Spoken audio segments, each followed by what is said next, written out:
And we are Babs Bitches, and we're back at Witchlight. Yeah. We had just finished the awesome riddles to get the unicorns to spring to life on the carousel and answer some questions.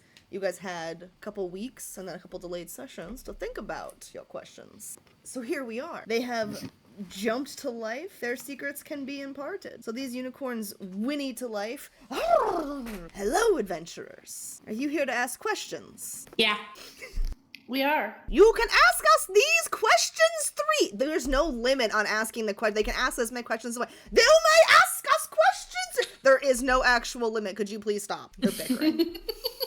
One of us always tells the truth, and one of us always lies. Some other unicorns in the mix. Mm-hmm. Are they going around while this is happening? They haven't sprung, like they've sprung to life and they're moving, but they're not going around yet. So, okay. Yeah. You could, if you wanted to. You guys could get on, ride them, and ask your questions if you wanted to. That's entirely your prerogative, but... Felix, what say you? You want to ride a unicorn?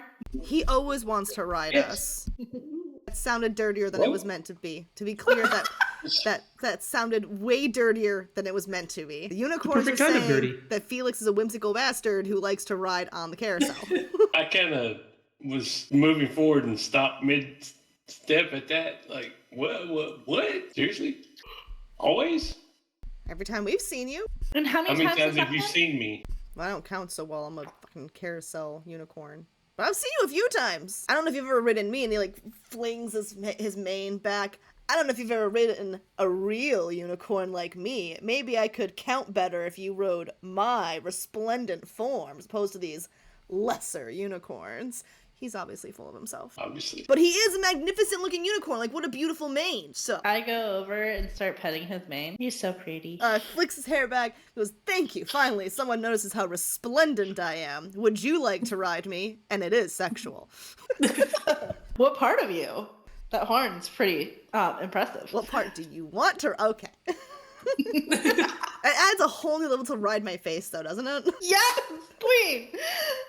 No, but they are able to answer your questions. They go, so the more intelligent, less flirtatious one goes, are you adventurers looking for answers? Diana's has been fretting something fierce. I assume that she's trying to get to the bottom of this problem. Oh yeah, we do have questions. Sorry, I got distracted by that massive horn. Can you tell us why Diana has mushrooms coming out of her mouth? Or like what she wants to say? If she ever tries to speak about anything involving the thieves of the coven or the hourglass coven, she'll immediately begin to sprout mushrooms and other various appendages. She's been cursed by one of the hags. Who are the hourglass coven? And how are they related to the carnival? The Hourglass Coven is made up of 3 witches: Scabatha Nightshade, Endolin Moongrave, and Bevlorna Blightstraw. And they have entered into an arrangement with Witch and Light. That seems like maybe the Kenku was onto something when they said that Witch and Light are maybe not great. How does the pig-faced girl and the frog creature and the shadow play into those? Those are the witches' thieves. They each have a thief that does their work for them, that collect lost items. That's part of the agreement they have. The coven gets to have their thieves here to take items from people who don't have a ticket, and in exchange, Witch and Light are protected from ever coming across the other carnival and having to switch back again. But should they try to do anything to stop it, Hourglass Coven will most certainly arrange for those passed across, and they might lose the carnival, the thing that Light loves most, and we all know Witch won't do anything that would take the smile off of Light's face. How do we get to the Feywild? It feels like, alright, I'm done, let's go!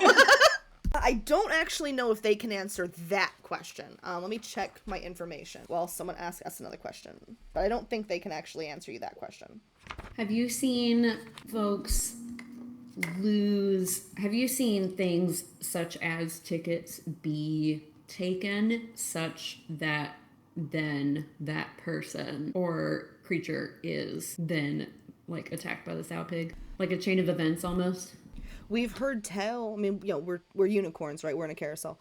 We've heard tell of stories, however, where pranksters, you know, friends will prank each other and steal each other's tickets, and then someone ends up with something terrible stolen from them. We've also heard tell of people with a ticket getting caught in the magic that freezes another without a ticket.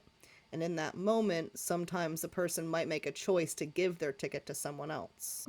Now, as you guys, I will remind you, as a kind, loving GM, But also to help Moonglow, who was not there when that happened, back in Cozy Cove, you guys met a troll. You guys remember the troll you met? The troll bridge? Yes, we did. Y'all remember his story at the Witchlight Carnival? And why he was so scared of it? I have to fumble through my notes. Please hold while I alt-tab the macro. I have them pulled up. The Troll's Bridge. Rick the Troll. Never gonna The shadows. give you up. He once snuck into the carnival. Yeah. And visited the teapot, the pixie kingdom, the dragonflies, and the feasting orchard. And then said the shadows started chasing me. They tried to take him for not having a ticket, and he ran into a stranger, and they gave him their ticket. That's all I got. Yep, and that's what I need you to remember.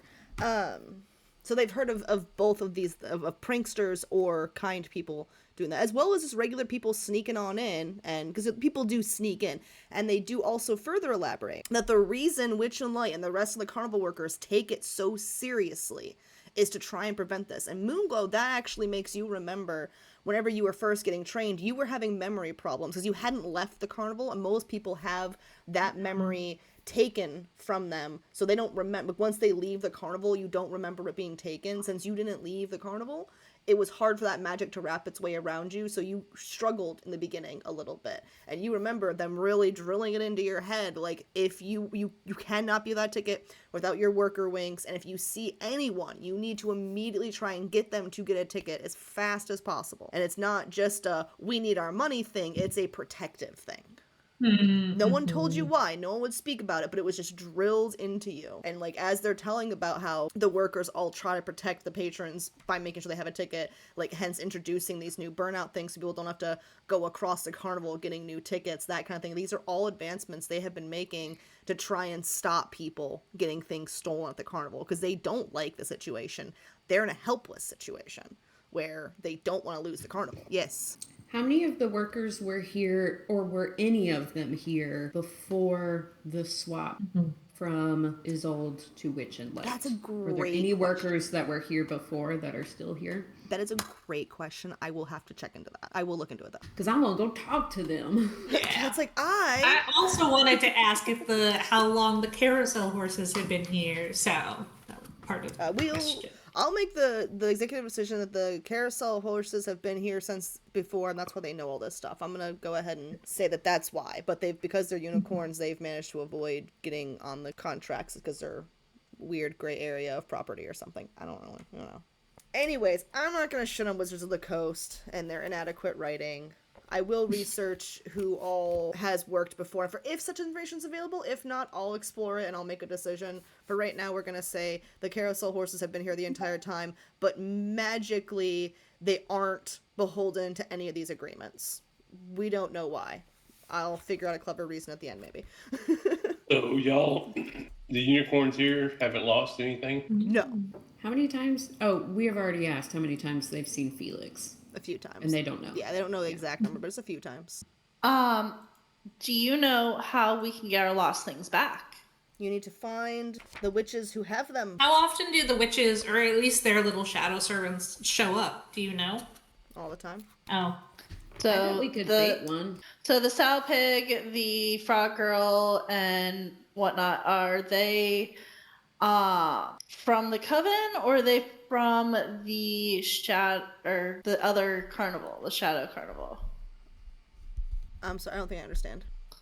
So they're just like the witches' henchmen. They're not like something. They like, work with the you witches. They are 100% of the witches. Okay. Yeah. All right. So it isn't like the other carnival is trying to. No, it's not that. It is. Okay. It is definitely not that. And without lore dumping shit that I want you guys to discover organically, I can 100% assure you it's not that. I have a question. All right. Not necessarily of the unicorns, but you're welcome to listen in. I have a question for our party. What if one of us gave our ticket to someone else in the party and didn't have one to bait the sow pig or and Abby just turned her fucking camera off. I don't trust my face at all. Suspicious. What if we bait one of them and capture it and use it to take us to the coven? It's like snaring a wild animal, but with a carnival ticket. Do we know we have the ability to hold it, to force it to do our will? You got hands? Bear hug. The bait. Grab real Imagine. tight. They're shadowy things. We could possibly persuade them to stick around. I got grabby hands. I also have a spell that is a grabby hand. I mean, they I are have- punchable. I did punch the sow pig, so Yeah. they do have corporeal form. It can be done. Maybe that's I the think one we bait. between the 6 of us, we should be able to do something. Yeah. And we don't have to. Like, this is based on the information that I have right now. There's a lot of other places that we still need to go to get more information. I am down to be bait if we need it. I'm I down with also using him volunteer as as bait. him as bait. I think that's actually good, Corbus, because you have the token from me. That is, which will be very helpful for you. Yeah. What's your survival? Blind. Let's see. 4. So it's pretty good. Maybe we should wait until after the big top so that we don't miss out on the goodies and things that happen there. Fair. You do know more about the carnival than any of us. So I was unable. kind of goodies? I was unable to join y'all because I was affected by Tasha's hideous laughter. But didn't the sow pig come through one of the mirrors in the Hall of Illusions? It did. And that's when Monroe punched her. I think that's the portal, or could be the Yeah, portal. I think that's that not a bad idea. Makes a lot of sense. I think that's where we should do the bait. So go steal one of the mirrors. Or we Do it in block there. off the Hall of Illusions and not let any civilians in. We take your ticket and throw you to the wolves. Unicorns, what do you think of this? Abby grabs 2 edibles for being surprised. Abby hates life right now. I think. But Y'all want those to know what the cannot work horses for the- can tell you? A handful. Because right now I'm listening here, almost like I wish you guys could have heard the commentary when I was muted and had the video off, because I was having a whole conversation about y'all's plans.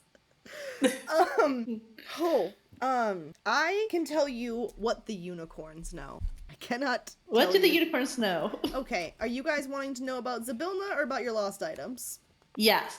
First, or This in general, like which one do you want to know about first? Lost items. All right. You guys are looking for lost items. They are owned by Bevlorna Blightstraw, Scabatha Nightshade, or Endolin Moongrave. They each have a thief that works for them. You see, Scabatha Nightshade has the sow pig as her thief. And Endolin Moongrave has the shadow. And Bevlorna Blightstraw has the Lornling, the little frog thing. Of course, these names mean nothing to you guys, unless you know which witch happened to have stolen your item. If you knew that information, why, I suppose you'd be almost unstoppable, would you not? one of us does know. One of you knows. But what if one of us knew what all of you could know? I'll type it into the chat, Char. Thank you. Please tell us. I can't, I'm typing, sorry. I was trying to keep track of names. We know that Ray was accosted by the sow pig, and Yes. Featherina seemed to imply that Felix was accosted by the shadows. Damn, that's either excellent notes or great memory, or both, Cash. Well, we just You're recapped welcome. that. Yeah. Thank you. I totally changed names. I at least spelled the Lornling right. Yeah. The main unicorn you guys are speaking to begins letting a little glitter and shimmer fall from his unicorn horn. And instead of falling to the ground, it begins to suspend in midair, and an image begins to take form. You guys all are able to look into this shifting, like, orb of glitter, basically. And you're all able to look into this shifting, glimmering orb of glitter and see, as the unicorn explains, look into to the light and see who stole what you're missing. Oh. Do we all get to take a turn? No, everyone but Nyla. I'm just kidding. No, you all may take a turn. I'm gonna go ahead and go down the list. Oryx, I was gonna say. well, first, Should we roll initiative? Ray, since you had already looked, we'll start with you, so you can speak to its efficacy. You look into the shimmering glitter, and you see the sow pig. You see the sow pig, and behind her, you see whatever the fuck, whoever her person is. Skabatha. You see Skabatha Nightshade. Oh, I have a typo in that message. There's supposed to be a T in there. Nightshade. There we go. Okay, so you see the sow pig, and behind her is Skabatha Nightshade, who has the discography of your songs. Oryx, you see the shadowy figure with the crescent moon shaped mask, and behind the shadow you see Endolin Moongrave. And I will describe what each of these witches look like in just 1 second. There's only so many pages I can do at once. Moonglow, you also look into the shimmering orb, and you also see Gleam's shadow. And we will get to why that's important in a second. Corbus, you can't look in, so you don't see anything. Should anyone offer to look for him, however, he would be able to get that information. I'll look for you, Corbett. You will. You guys see Lornling, the little frog-like creature, crouched in front of Bavlorna Blightstraw. And then Nyla and Felix, you guys both approach trepidatiously, scared. Your memories, your everything could be in this swirling glitter ball. And what you guys see is... Nyla walks up, like, very slowly and is, like, pale. And you see, like, Alma, like, doesn't even need to be grabbed. She just, like, comes out and, like, sits in Nyla's hands. She, like, very nervously walks up to it. And she's like, there's not going to be anything there. There's not going to be anything there. Why would there be? I don't remember anything. There's not going to be anything there. Felix, what about you? Any thoughts as you approach?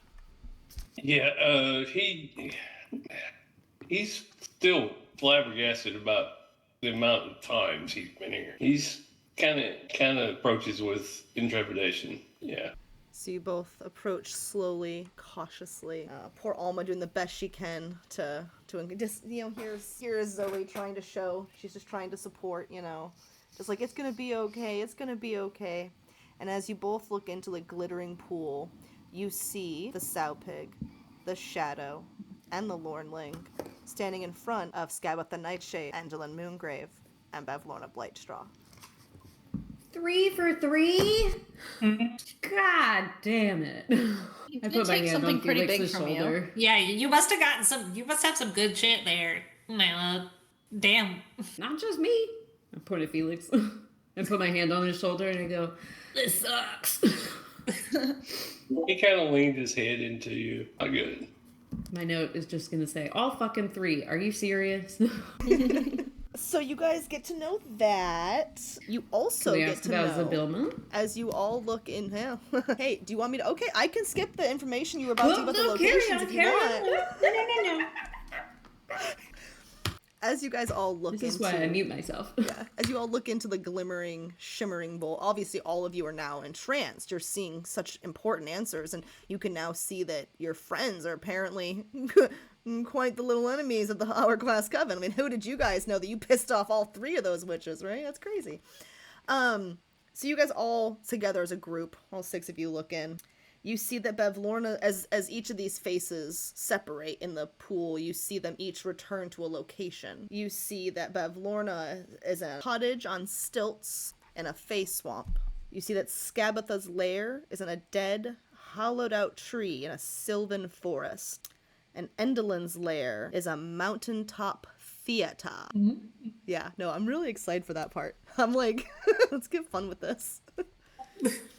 So, which one was the first one that you... Yeah, Baba Yaga's hut. We'll be getting to other things soon enough. Other people can answer this. So, Bavlorna cottage with legs in a swamp. Bavlorna is in a cottage on stilts in a face swamp. Mountaintop theater was there any other info, or was it just the theater? Just Mountaintop Theater. Yep. Perfect. And Endolin lives there. Yes. Bane Warlock shakes his mighty mane, goes, because I like you, I could probably even give you a secret about each of the witches. The kind of thing that no one knows. The kind of thing that could help with the undoing. Considering I think you might be here for more than just yourself, and you might be here to try and solve some bigger problems, we'd be willing to share some secrets. That would be great. Some secrets. Would there be anything to... Could we offer you something in exchange? Oh, Bring right. them down. Information? Ooh, I think I have some carrots. You can promise us here and now to bring them down. Oh, absolutely. 100%. Did you see what was Absolutely. in that fucking crystal ball? And of course, They're dead to me. And they're about to be dead to everyone. and you will also have one other thing to do for us. You must go into Prismere and you must save Zybilna. That's already on our to-do list. The glimmering shimmer stops and you see Zybilna frozen in time. Oh no. We know. You see Zybilna of Prismere is frozen in time. The 3 hags you saw before you have seized control of Zybilna's domain and split it amongst them. Those hags are, in fact, the Hourglass Coven. The coven is so riddled with distrust that each hag is convinced her sister is plotting against them. So they splintered the realm of Prismere into 3, hither, thither, and yon. Now, since you seek to fix this problem, I'll tell you. Bevlorna, she is allergic to seeing someone run widdershins. That's a word, apparently. Of course. I'm gonna type it even. She is allergic to seeing someone run widdershins. Mm-hmm. And what exactly is What the fuck Wittershins? is that? As for Scabatha, she sleeps in a dollhouse, and she cannot remember the very first creature that she sees when she wakes up. And finally, Endolin. She has foreseen her own death and is therefore afraid of it. Her death happens during an eclipse. Unicorns, do you know when the next eclipse... Have you... Well, you might not because you traveled through the... this realm. So never mind. Disregard my question. Alrighty then. So, unicorns. Sweet unicorn friends, we have lots of things that we could offer you in exchange for how helpful you've been and the information that you've provided. I know we've got some snackies, or I have me and my compatriots, we have other things too. Do you have a preference? They kind of just blink at you slowly, like a slow blink. Do you want a snacky? We have carrots and apples. Oh, I love And I carrots. got- Be dignified. I like carrots. A little bickering amongst them. We need got no some dried reward fruits. for doing good things. We are not of the Fae. We not? need no He's talking to the others. We need no reciprocity. We need to help this problem. Look at Diana out there. Do you want that to continue? No. You should be ashamed of yourself. They might have some carrots or something, you know? I reach into my bag and grab out some carrots and apples and pass them to my team so that we can go around to all of them and give them scritches and carrots and apples. And I add some dried fruit to that as well. Spoiled. The whole lot of them. They're all spoiled. They're good horsies. They're a unicorn. Tell me, They should which be makes them even dignified better as horsies. such. Now, They can be dignified while getting scritches and carrots too. do you need any more information to go out and save Zybilna and destroy those hags? This carnival will only get harder and harder for Witch and Light to maintain. The longer they have to deal with the Hourglass Coven. Is there any other information you could provide us that will make our quest easier? Like who we should go to first? Whose item is most important to get back? Yeah, first. That's a good one. I would say getting the memories back or vision back. Yeah. So- Vision feels pretty good. The vision is probably the one in a metagaming as your GM, I would go for, because you're not going to be able to get all 3 of them, so you're not going to fix the memories. But you could get Corbus's sight back and at least have a tank that can actually see. Yeah. It's we personal are- opinion. To be fair, we are also going to use him as bait, so I feel like there should be a tit for tat there. I forgot about the god-awful plan to use him as bait. My apologies. Yeah. Well, it'd be helpful if he had his sight when we used him as bait. Yeah. Not possible. To be fair, I'd rather be blind being used as bait. while being used or than being used? Yeah. Yeah, both. Yeah. Both is good. Both is good. So to make sure you guys get all your possible questions out of the way, I'm gonna suggest we take a 15er. We'll come back right at the hour. That we have 15 minutes to think of any last minute questions. Do any Googling you want to do, whatever. Yeah. So I will see you all in 15.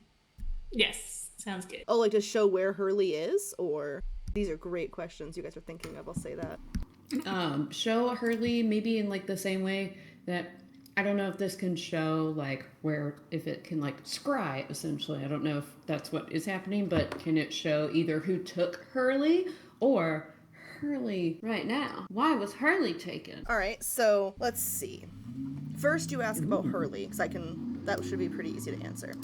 Hurley, they think about it, they go, yes, Hurley. And they shift the imagery away from, the collective that you guys were just seeing. And you see the shadow once again with the crescent moon mask face. And, which actually, hold on, let me make it visible. You will now see on the map a token. I'll go ahead and make it bigger just for the sake of the video. This is She's what the pretty Gorgeous. Yes, 100% gorgeous. And it's a shadow that looks like that. Oh, that's the shadow that you said was Yes. crescent or something. That is the shadow that works for Endolin Moongrave. You see that shadow at first, and then it fades. The shadows themselves fade into an image, and you see the mountaintop theater that Endolin Moongrave is in charge. That is part of her domain. And in it, you see a bugbear that looks very similar to Burley, but his name is, in fact, Hurley, and he is toiling away, working on the rigging equipment of the theatrical equipment. He's a big, strong, strapping lad. Does he look like he is working enslaved and miserable, or looking like It does maybe not. he's almost enthralled?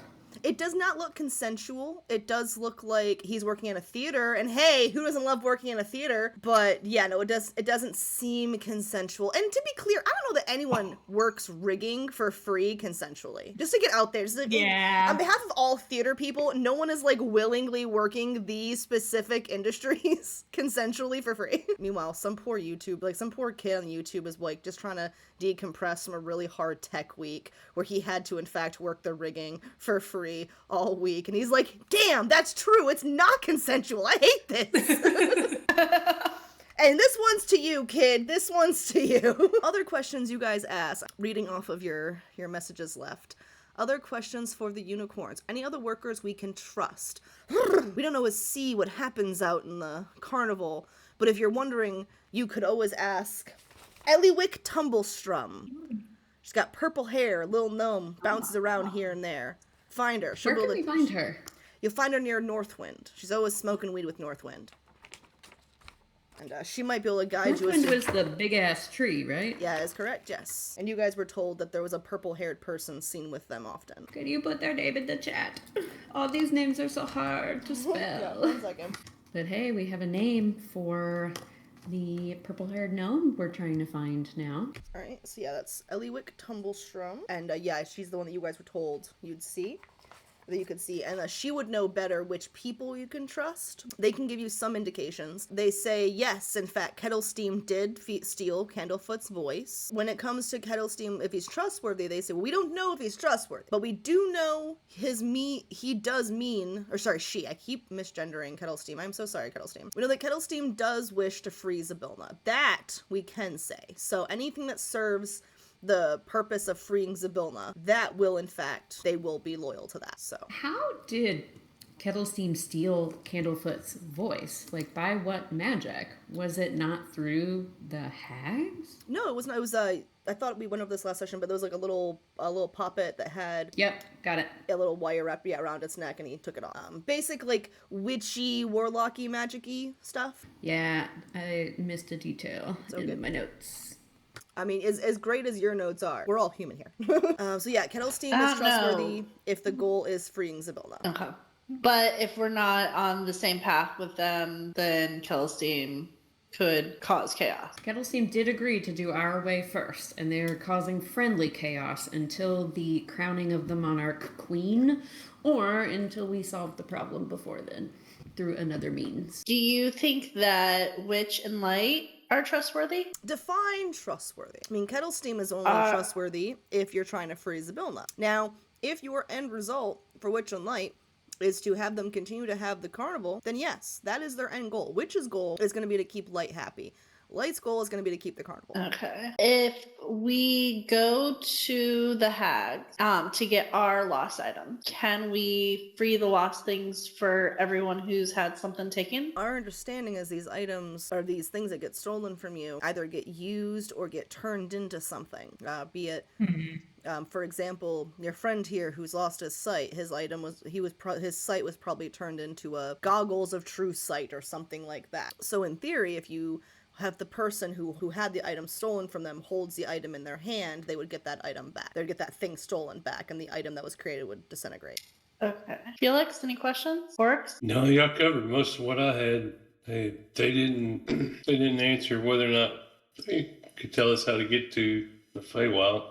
There's a portal here in the carnival. I believe it's in the Hall of Illusion. However, you need a code to get in. Either there's a magical phrase or something that activates it. We don't know that. But I suspect Witch and Light, if motivated one way or the other, could provide it for you.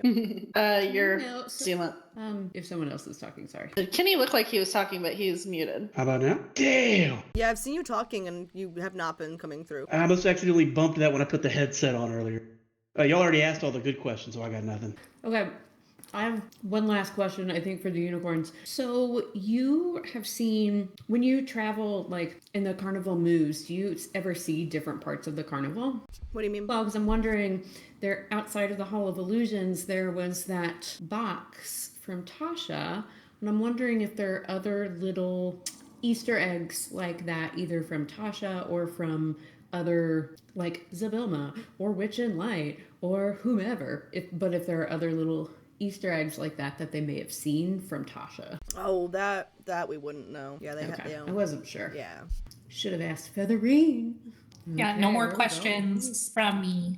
What do we want to do? I have one last question, and it's not necessarily related to all of the stuff that we've been asking. You guys seem knowledgeable. What is the secret to life and happiness? 42. Next question. Now we got a journey to a restaurant at the end of the universe. Well, I had to think of what you guys were going to do after Witchlight, right? So, We're going to space. any other questions of the carousel, unicornos? Nope. Are you prisoners? Prisoners. Or are you Who here could for your keep- free will? Who could keep us captured? We're majestic. Look at us. Okay, I just want to make sure. No, we're fairly compensated. We like Diana. We'd like to actually see Diana be Diana again, if you know what we're saying. We really kind of stick around Yeah. to keep an eye on the kid. You know, we feel bad for her. And the hags did that, so. No, the as hags well. absolutely did that. That was Bev Lorna, I believe. Yeah. So Oh, killing the no, hags- sorry, it was not. It was not, haven't. actually. It was not Bev Lorna. You just said a witch from a coven. It was Scabatha Nightshade, also known as Granny Nightshade, did this to Diana. Because she's a cruel, cruel bitch. Any other questions for the unicornos? All right, then you guys are free to leave the carousel area and pursue other carnival-like activities. Can we get a vibe check on the carnival since we were gone for an hour on the swans? Let's see. It And I don't seems know that how much time has passed since then. it seems that the hour has not yet the hour after the gondola swans has not yet completed to move it to the next hour. However, it seems there may have been a little drunk carousing, and some people did get thrown out earlier, and the mood went down a smidge. It's still happy. It's still nice. It was a little nicer earlier, so y'all might want to make some goodwill and cheer happen soon. We could go enjoy some of the things on the map. Let's Yeah. When yeah, when are the snail races? Once an hour. If you guys booked it over there now, you can make it in time for the next race. Hmm. I thought you said, what are the snail races? And the smartass in my brain went, well, snail's that race. I'm down for watching. Don't we need to some more be races. near the big top during the next hour? Huh? Yeah. Don't we need to be near the big top for the next hour? Oh, you're right. Yeah, when Just is kidding. the The snow races are extravaganza? not occurring in an hour. The big top extravaganza is. You're super right. Good job! Good memory. Yeah! Good catch. Yeah. Our time guy, tracking the time. I like how we're slowly defining like the main things everyone does. So you guys can head over to the Big Top Extravaganza if you want to. She will Well, skip. thank you, unicorns. I really have appreciated Thank your you. assistance, and give a little like nose rub. They appreciate your nose rubs and they appreciate your efforts. Appreciate you fixing our riddled signs. Do your best to bring about the destruction of the Hourglass Coven and try and save poor Diana. She doesn't deserve this. I'll come back and talk to you later. Yeah, you will. Rawr. I need like 17 possible? unicorn puppets. Oh my god, that would be amazing. I need more puppets. I did The get more dream. puppets for Christmas though. Moonglow, is it possible on the way to the big top? Is there a path we could take where we can grab a snack? A snack? Well, of course there is. There's snacks all over the place. Here we go again. Oh, Abby literally gearing up. well, you see, right across from Lost Property, there is a cheese stand. And sometimes inside the wheels of cheese, some of us like to take some of the Lost Property and sneak it in there. So sometimes you get a special surprise, but don't tell anyone we did that. That just pulled out of everyone's- Moonglow's butt. Jeez. The rule that Moonglow's worked here and Abby hasn't, so Abby has to yes and Moonglow is going to continue with this cheese stand. To be clear, lost property does not just mean like, oh no, I lost my wallet. It's also like when kids are separated from their parents. So take that as you will regarding Moonglow's theory on the cheese. Well, I also wonder if that's where children get taken, if anyone there might recognize Felix. You guys can find out. So, two birds, one stone. Yeah. Two Yeah, birds. you know, sometimes we do put the kids in the cheese, which is why there's like signs around, you know, like the signs that are like, oh, if your kid's unsupervised, we're gonna give them like a margarita and a puppy. The ones here say like, if your kid's unsupervised, we might put them in cheese. I thought no child got harmed here. Oh, That's the thing, they're not it's hot. very fun to be in cheese. Imagine like a hot tub made She of Gouda. They didn't say that, Moonglow did not say that they were being made into cheese, just put in the cheese. Mhm. So they could have like little blankets of cheddar, Yeah. taking little naps in the cheese. Cheddar is better. Sounds a little unsanitary, but you know. Well, it's Fey magic, right? So you guys are gonna head over It's to much Gouda. exactly. So you guys are gonna head over to the lost property and the cheese stand. Absolutely. Let's see. Mhm. I need to find a puppet. If it's not actually the thing it is, I'm gonna still use one because I have all these awesome puppets. But yeah, we'll use this little dude. Our cheese is the bee's knees. Do we got any extra special cheese today? I got the buzz on some real good cheese. I got a honey Gouda. I got a honey goat cheese. A lot of honey cheeses actually, but I have other ones too. We got some great grilling cheeses. We got some really great melted cheeses. If you want a cheese bowl of melted cheese surrounded by delicious, wonderful breads, really great options. What kind of cheeses do you want? We have the very best in cheeses. I would like a hard cheese that will stay good for a long time. That doesn't need like a ton of care and attention. It'll last for traveling. Traveling cheese, eh? Yes. Now, hard cheese, like a yellow cheese or a white cheese or something in between. What are you looking for specifically flavor-wise? Like a pungent or a creamy? Pungent. In between color-wise, maybe leaning white.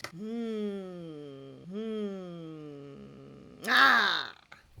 And it comes back like with this large kind of wheel of what looks kind of like a really hard aged like Parmesan, but the rind, instead of being like your typical like yellowy rind color, is a really vibrant like purple and bluish like swirly marbly color. Oh. It's a Fey wine Parmesan. Has a sweet, seductive smokiness to it. Pairs with both savory and sweet, so you can use it on your trips for whatever kind of dish you may wish to have. Now, we can do small Yes, please. pieces of it. Of course, the large wheel is, of course, not cheap. We do have discounts, of course, for our very important Moonglow! That means you're the Yeah. burnouts! Yeah. Excellent. That will serve you well because this cheese is not cheap. Also, someone is struggling to work my mouth. This is the first time she's used it. A large traveling wheel of this cheese is 20 gold. That's the discounted rate. Oh. Okay, well, I don't want a full wheel. I could do it, but I don't want a full wheel because that's probably super heavy. What is the, like, diameter? It is. So to be clear, it's like, well, you could take the whole wheel. Like, you guys could take it, it would fit in your bag, but it would be 20 gold for that wheel. I mean, if we split it up, it's only like 4 gold each. I mean, If you'd like, I have some samples available.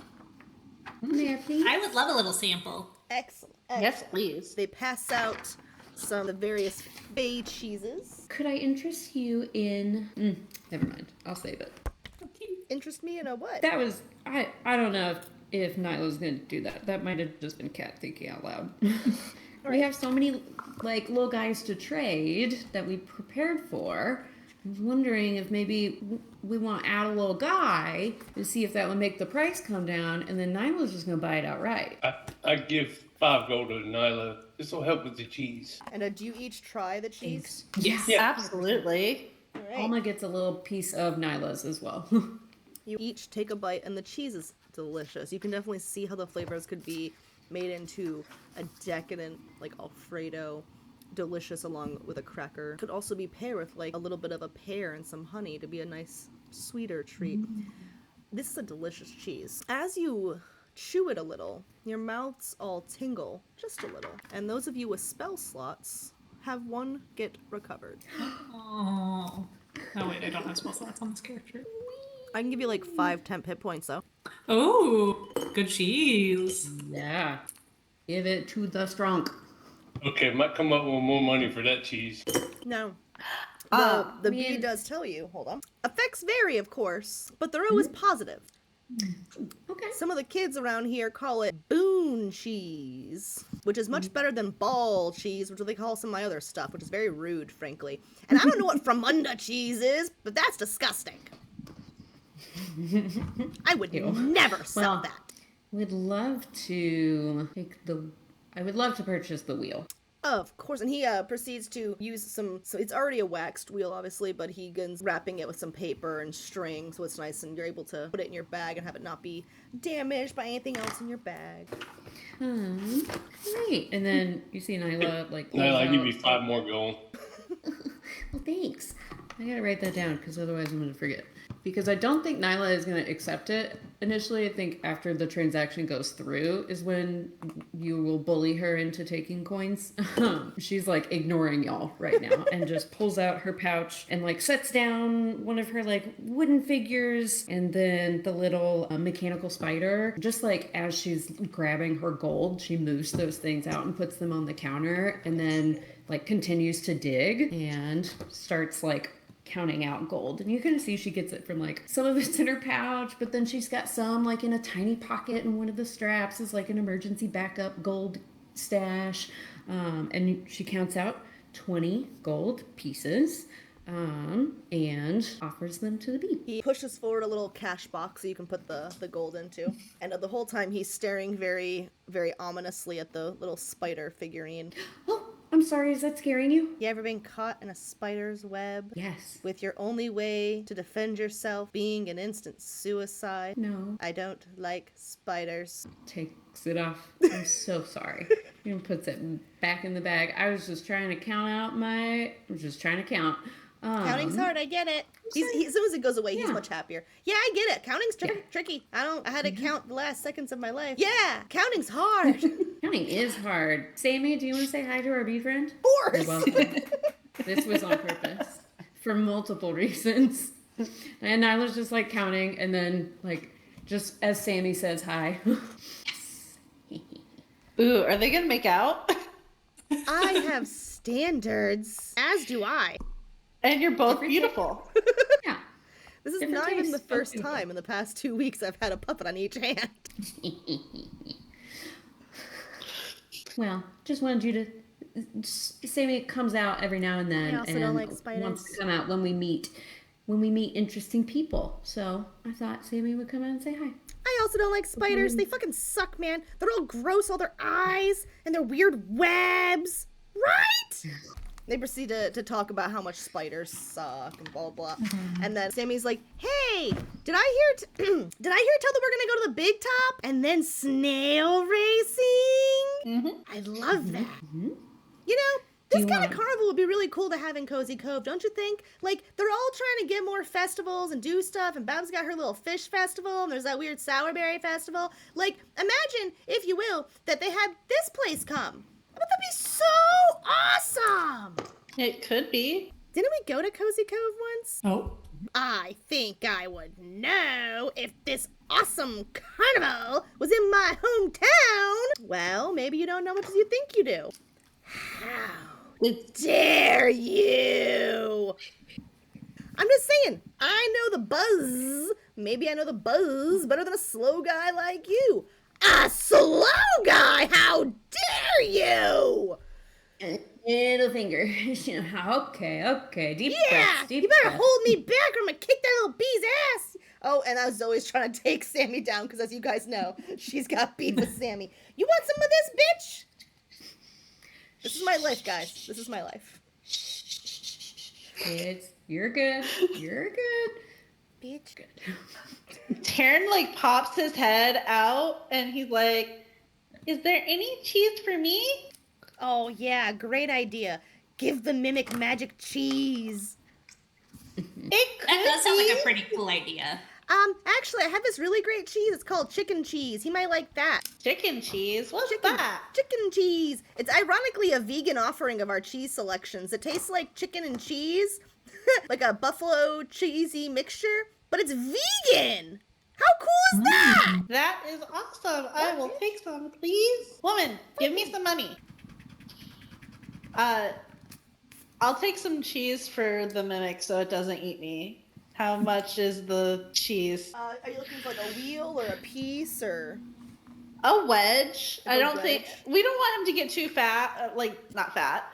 We don't want him to grow too quickly. Yeah, they get tricky when they get bigger.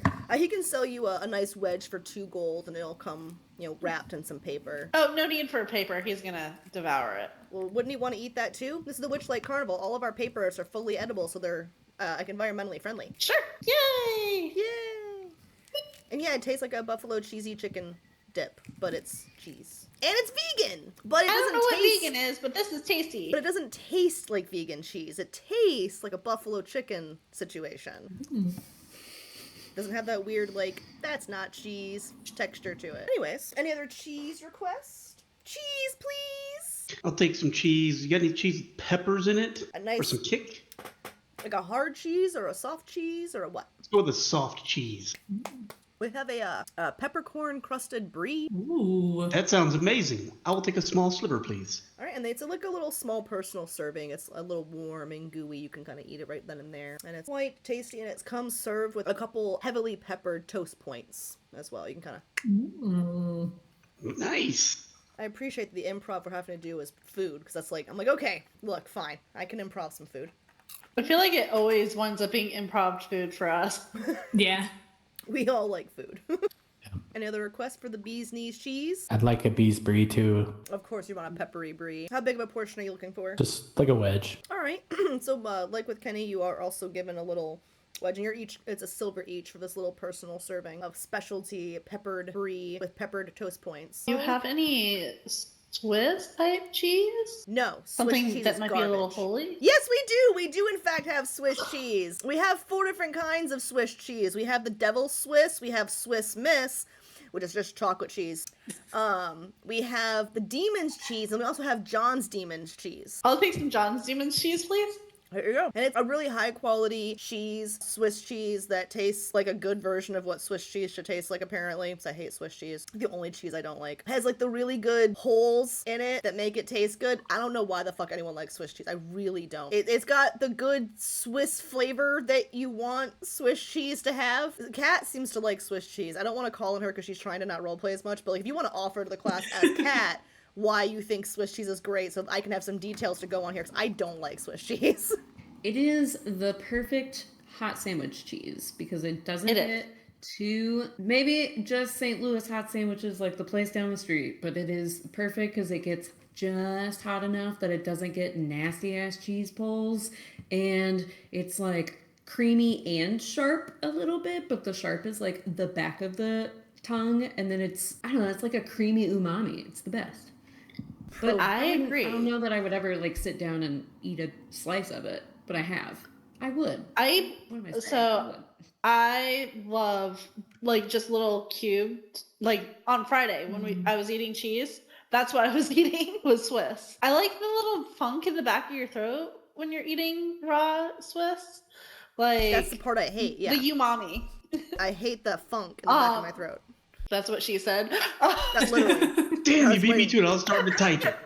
Like I was looking at Kitty's face and all I was like, Oh, we all looked at Kenny. Yeah.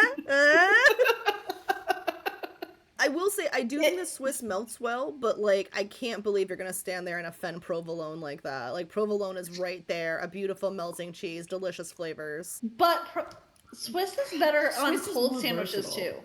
too.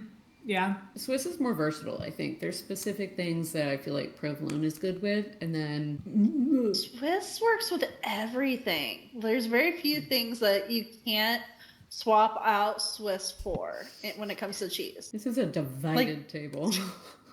A deep Mozzarella discussion. being like the So only many, white cheese that I like. so many Swiss fanatics or cheese fanatics in this group. I love it. Yeah, so I do love all cheese. I can respect Swiss. Like it's a cheese, right? And I respect cheeses. It's just like I would eat Swiss cheese over no cheese. I would eat Swiss cheese over not eating. No, you wouldn't. I would eat Swiss if I was hungry and I had nothing else to eat. No, I can't. I've actually passed on Swiss cheese when I'm hungry, and that's all I've had to eat. Actually, I can't even say that. Yep. Yeah, and Try No Trust gonna call me on it too.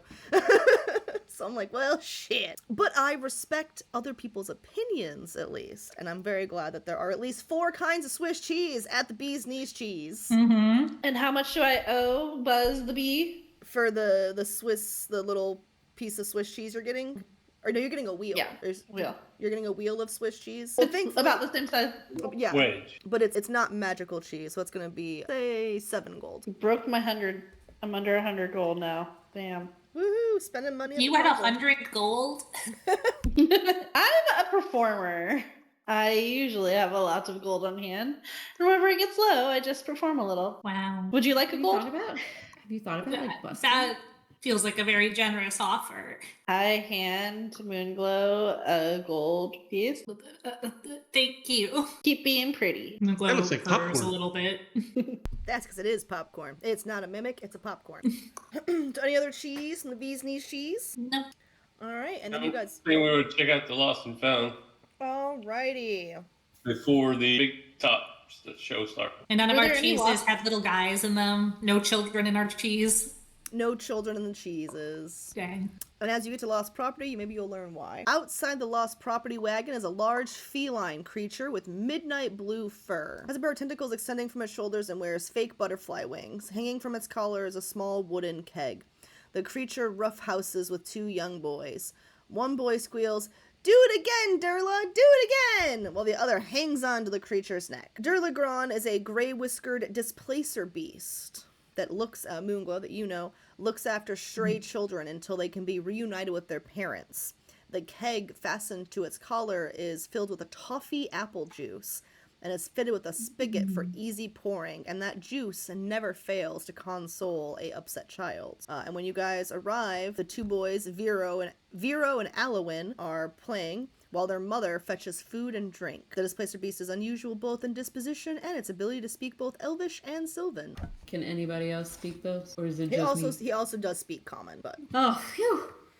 I speak Elvish also. I should be mean and say, nope, actually he only speaks those, and now you guys have to do more roleplay exercises. I can speak Elvish as well. Well, fantastic. So he speaks Elvish and Sylvan, and you guys can have to roleplay now. Fantastic. Thanks for volunteering to translate, guys. It is appreciated. Of course. So, what do you guys do? Should we look through lost things and see if there's anything that we want to find? Well, I know there's lots of things that we want to find, but maybe a little extra in lost things. Are we? Is there a pile of lost things that maybe Corvus could jump into? As you guys are looking for items to try and steal from lost property, Who said that's what we were doing? Vero, the older of the 2 boys, picks up a mirrored ball from the lost property wagon that you guys were looking for the items, right? And that is one of the items is on there. And in a rare moment of anger, Dear Legrand snatches the ball back with a snarl and a flick of his tentacle. Vero, terrified, dashes away in fright. Dear Legrand, seeing you all still contemplating things to peruse, goes, adventures and burnouts, you're perfect, you can help me. I need you to help me go, I need you to go and find the other child, Vero. He just escaped, and I have to watch Alwyn. We can't have the children go missing. It will make the whole mood of the carnival go down, plus it's a lost child. That can't be good for business. Moonglow, I'm sure you understand. Please lead the adventures and help us find this missing child. Got it. Which Moonglow's gonna direction did... kind of, dash in the direction the child went.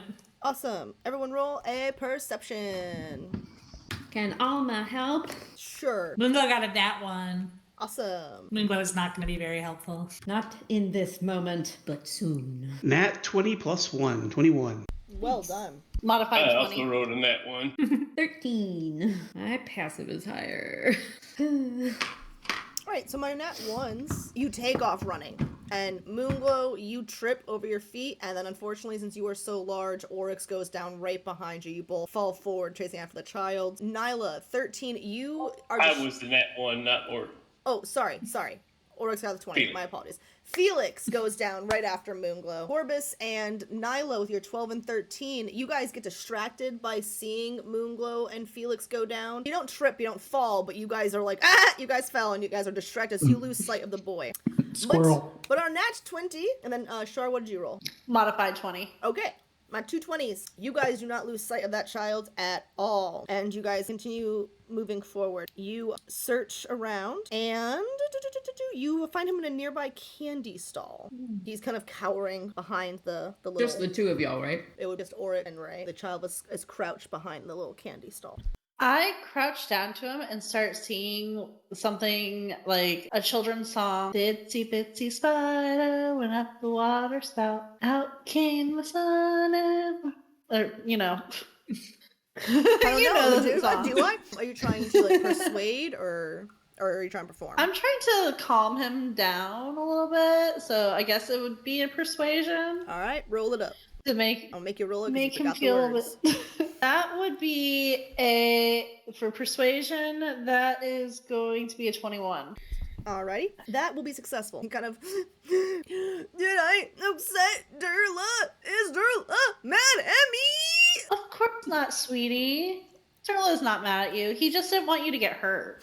Some of the things that are in the lost things can be dangerous for little ones like you. But you guys And were it's his looking, job- and some of you guys are little.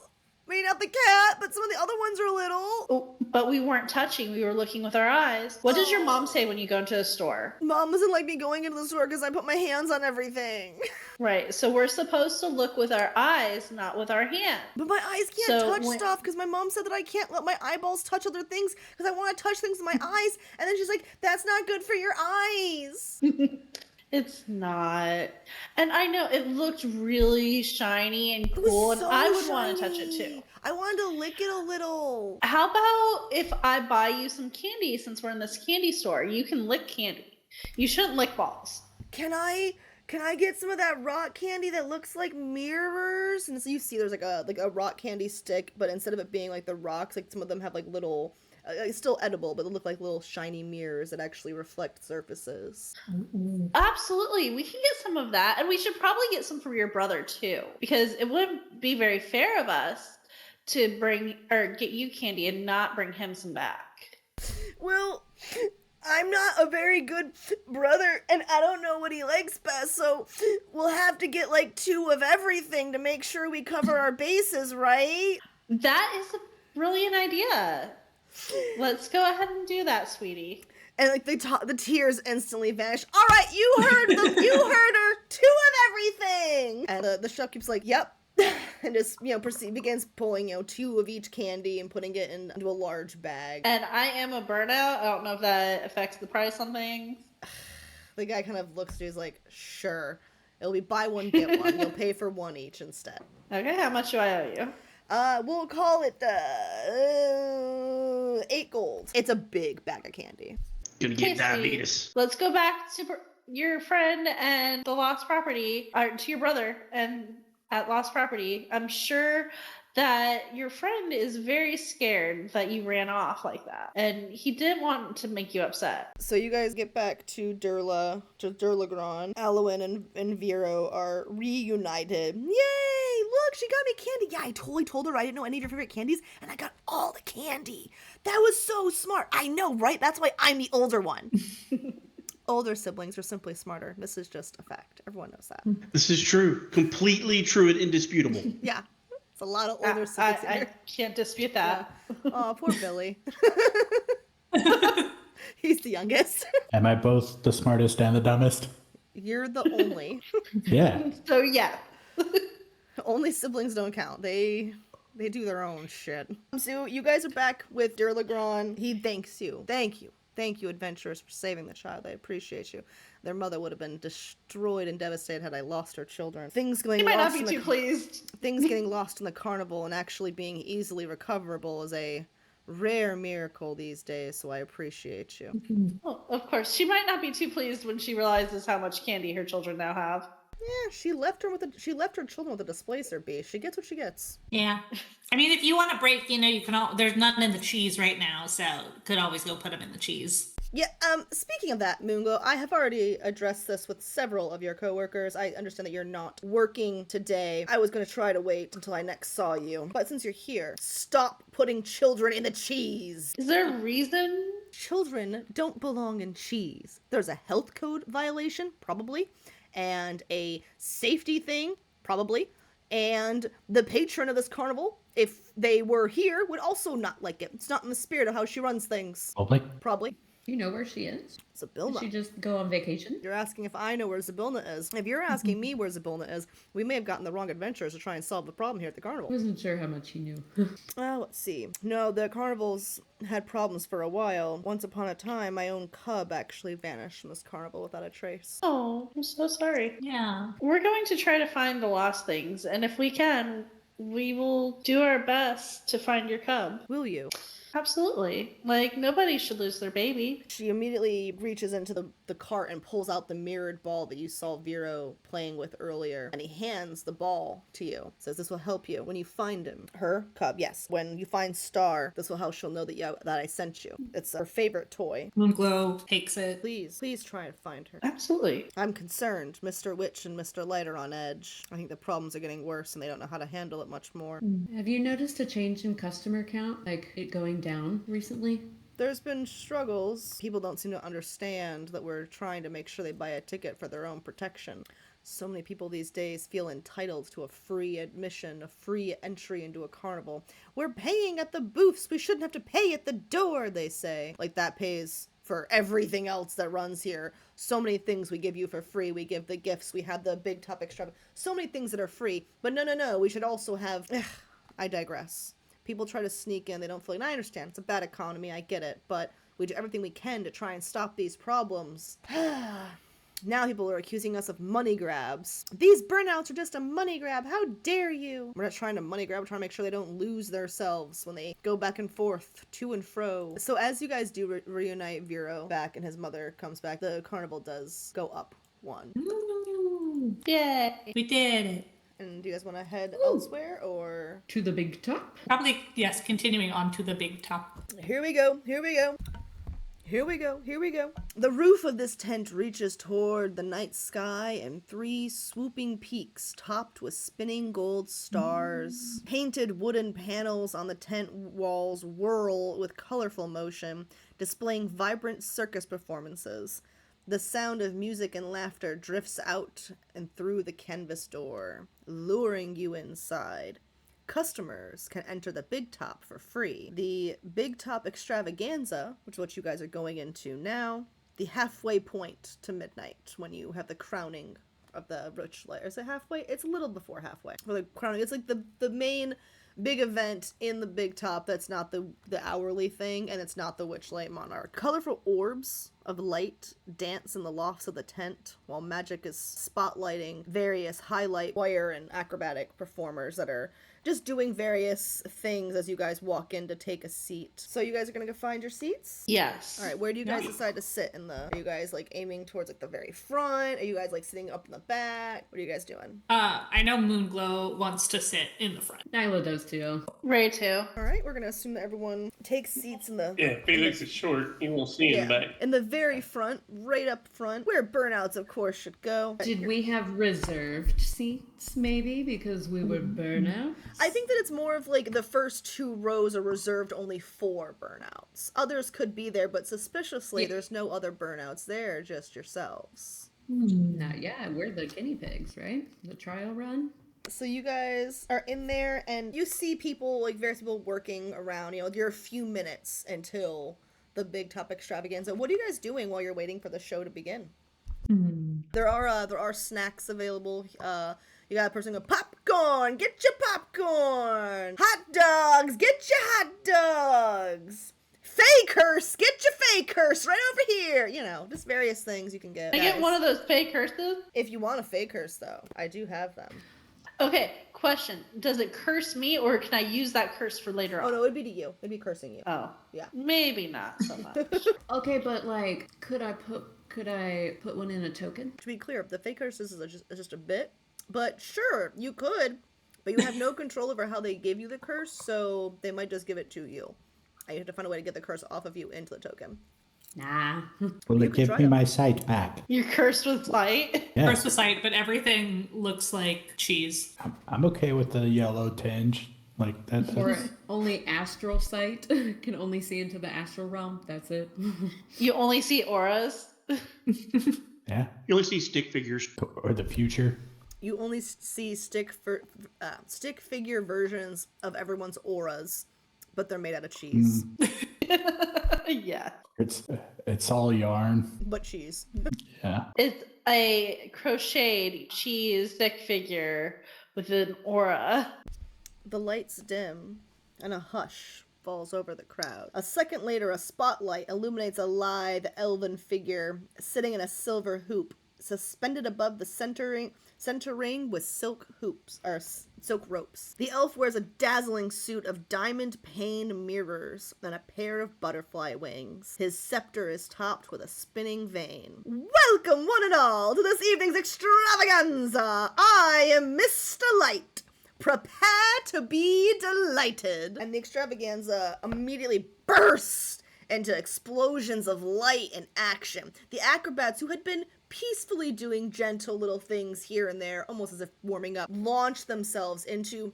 Moonglow, you are familiar with the opening number, as it were, but you've never seen it from this side. You've seen the spinning in the air, but you've never actually seen the pure magic and ecstasy that seems to just explode in front of you guys. Up top on the spinning hoop, you see Mr. Light just spinning, la la la la la. Like, he is just having the time of his life, spinning round and around as the chaos just emerges. You've never noticed that each of the acrobats seem to trail glitter as they fly through the air. Whoa. You've never seen that the lights seem to magically change each time someone changes into a new pose. You've never noticed the glitter itself changes color as it flutters through the air. This magical explosion of it's a sensory delight for the senses. All of you are enraptured by the color, the movement. You see the performers continue, they're launching everywhere. You see bits of magic shoot out this way and that. You hear beautiful songs coming from Palasha, unseen but still heard. Finally, some sense of program begins to come and fall into play after the big burst of energy. And you guys see Mr. Light serving as the ringmaster, introducing all the acts, as it were, his scepter spinning as he goes. You had the flying troops of acrobats doing their amazing shows. The clowns, oh, the clowns, sad clowns, happy clowns, all different kinds, doing ridiculous nonsense and honestly probably a little more nuance than you were expecting. Sure, you've seen mimes here and there, but you've never actually seen clowns partake with actual like magic tricks, right? They're pulling things out of their weird shoes and out of their wigs, and their hair is changing color, and their nose gets bigger and smaller, and like the clowns are actually really entertaining too. And you know, none of you have ever seen anything like this. Felix, something in your brain does kind of, wait a minute, I think I've seen some of this. I mean, obviously the show is different every time, but the spectacle of it all feels familiar.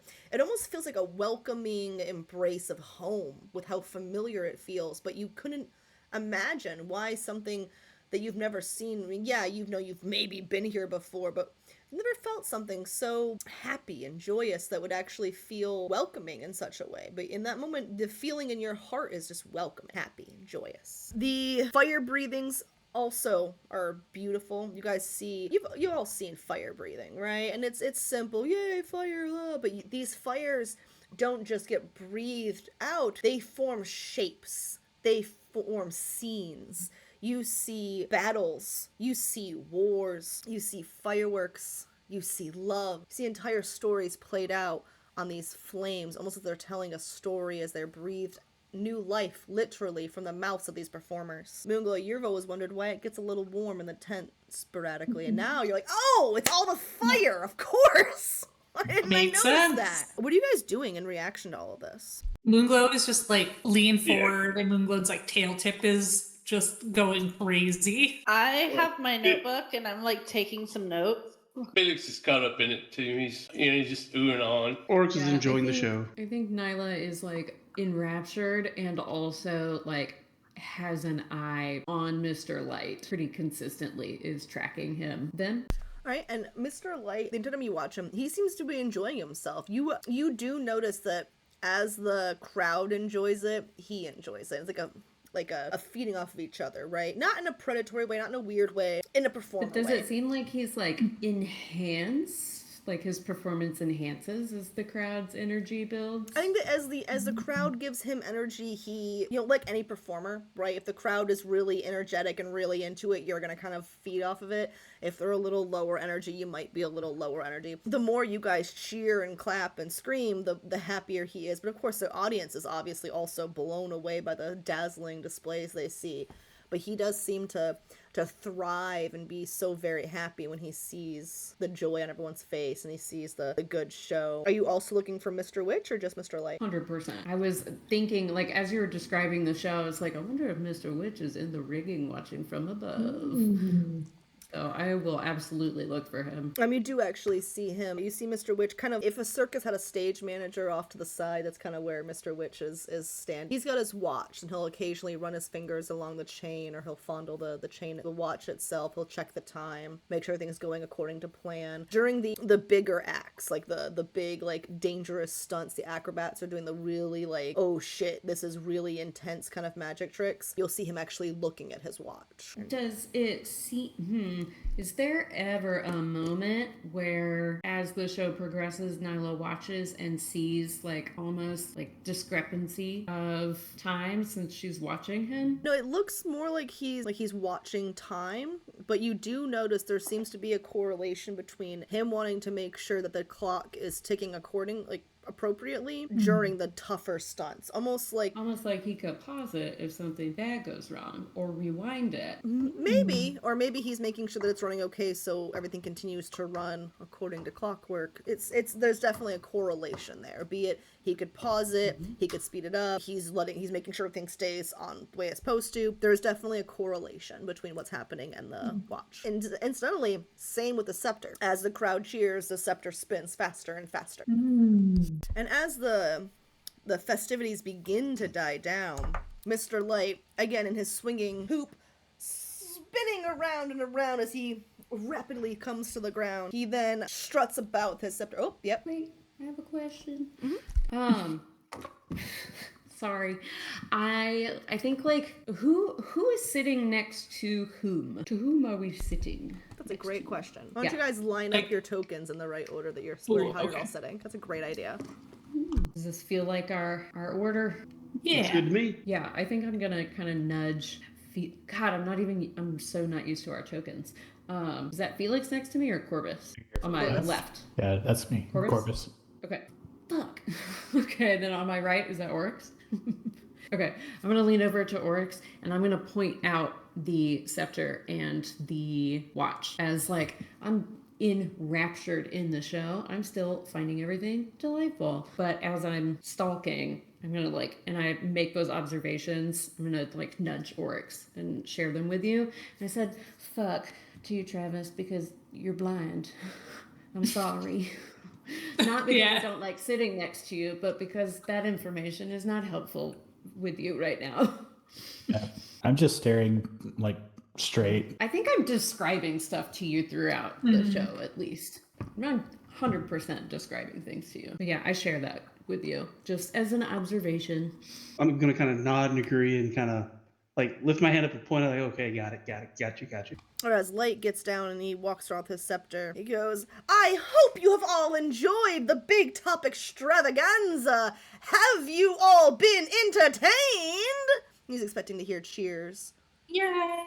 And the scepter spins and he seems so happy with it. Now, we at the Witchlight Carnival are aware that sometimes the absolute best entertainment comes from the very guests who come through our doors.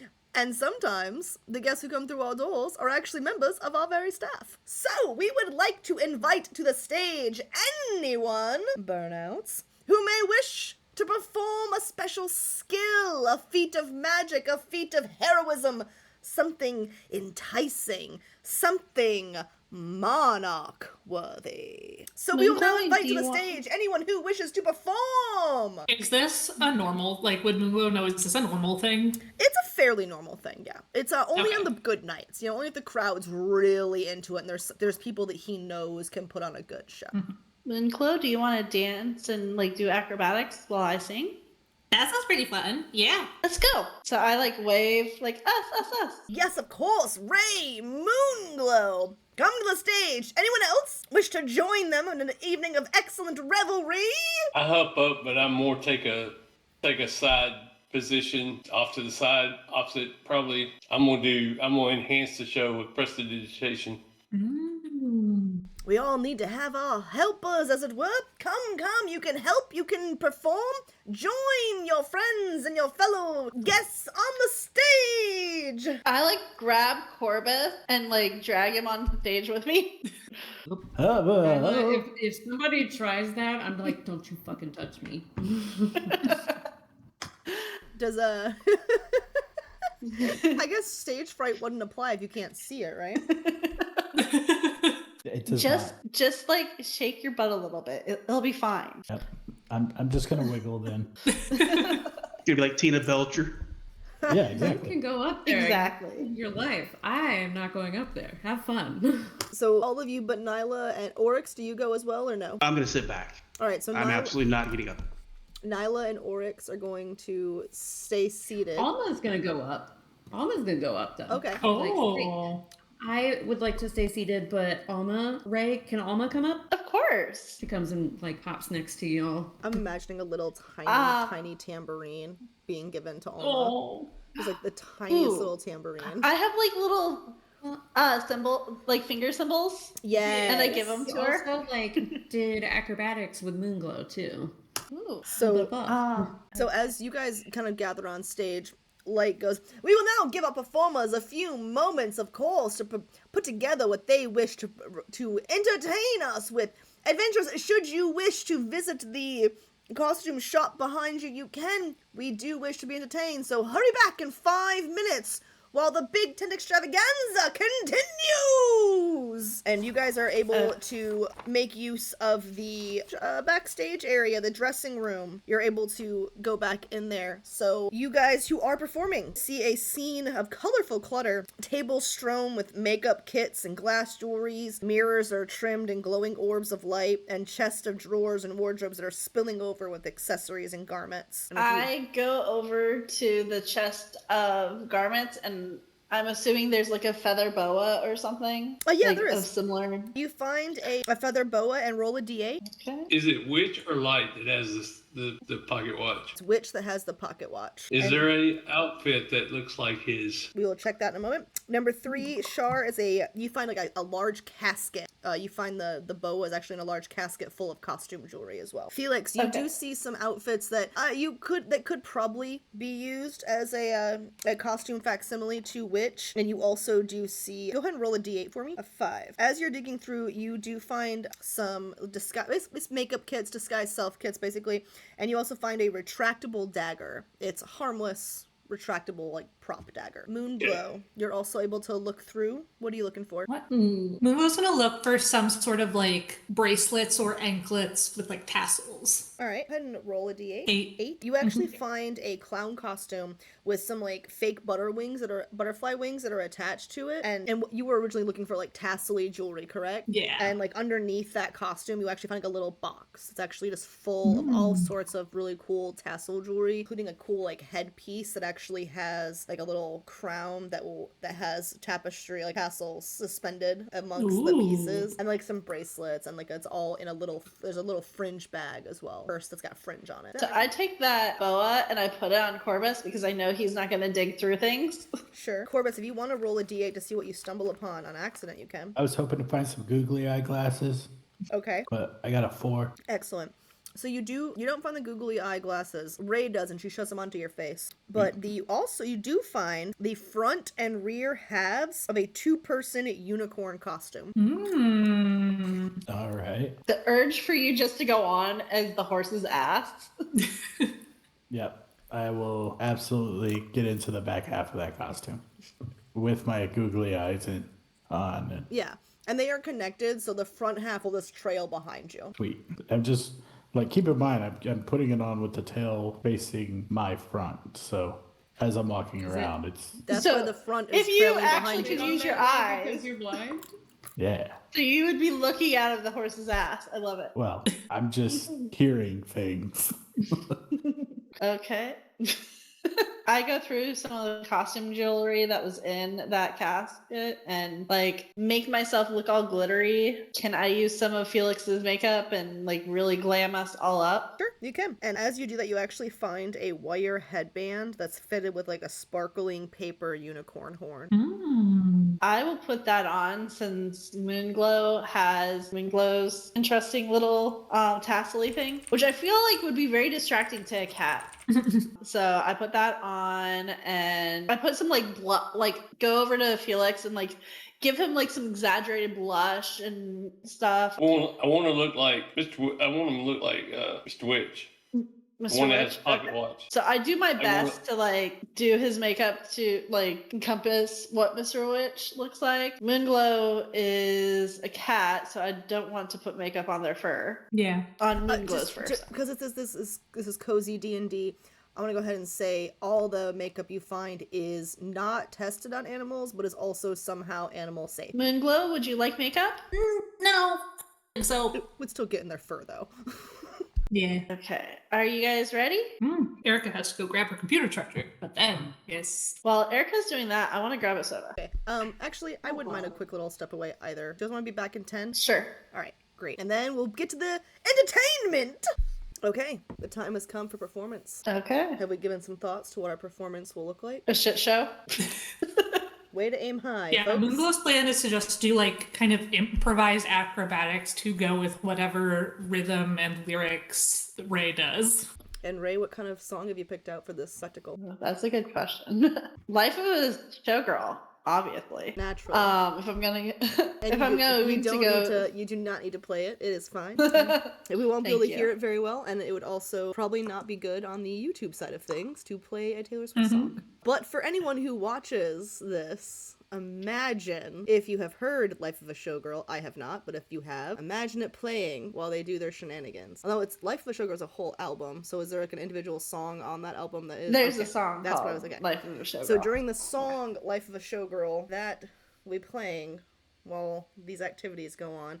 So Ray is going to be singing and I guess strumming. So I have a instrument of illusion, and so I'm going to create harmless illusionary visual effects within a 5-foot radius of where I am. Since I'm a bard, it's actually 15 feet. So there'll be a spectral dancer kind of going through the song lyrics, and very reminiscent of what the music video was, which is a girl in a jumpsuit, feather headpiece, very dramatic showstopper type energy, strutting through the crowd, and or I guess in this case it'd be around the big top. You kind of interacting with the different pieces of the big top. So like I'm assuming there's like one of those big balls that the elephant stands on or something. So she kind of makes the illusion dance onto that. Some butterflies as I'm singing, strumming, just very theatrical. Felix is going to use minor illusion and prestidigitation, put a spotlight on Char's character and in Moonglow and different aspects of it. And then at the most, I don't know, he's going to try to find the opportunity and put the spotlight on himself. And minor illusion, he wants the illusion of he has the pocket watch.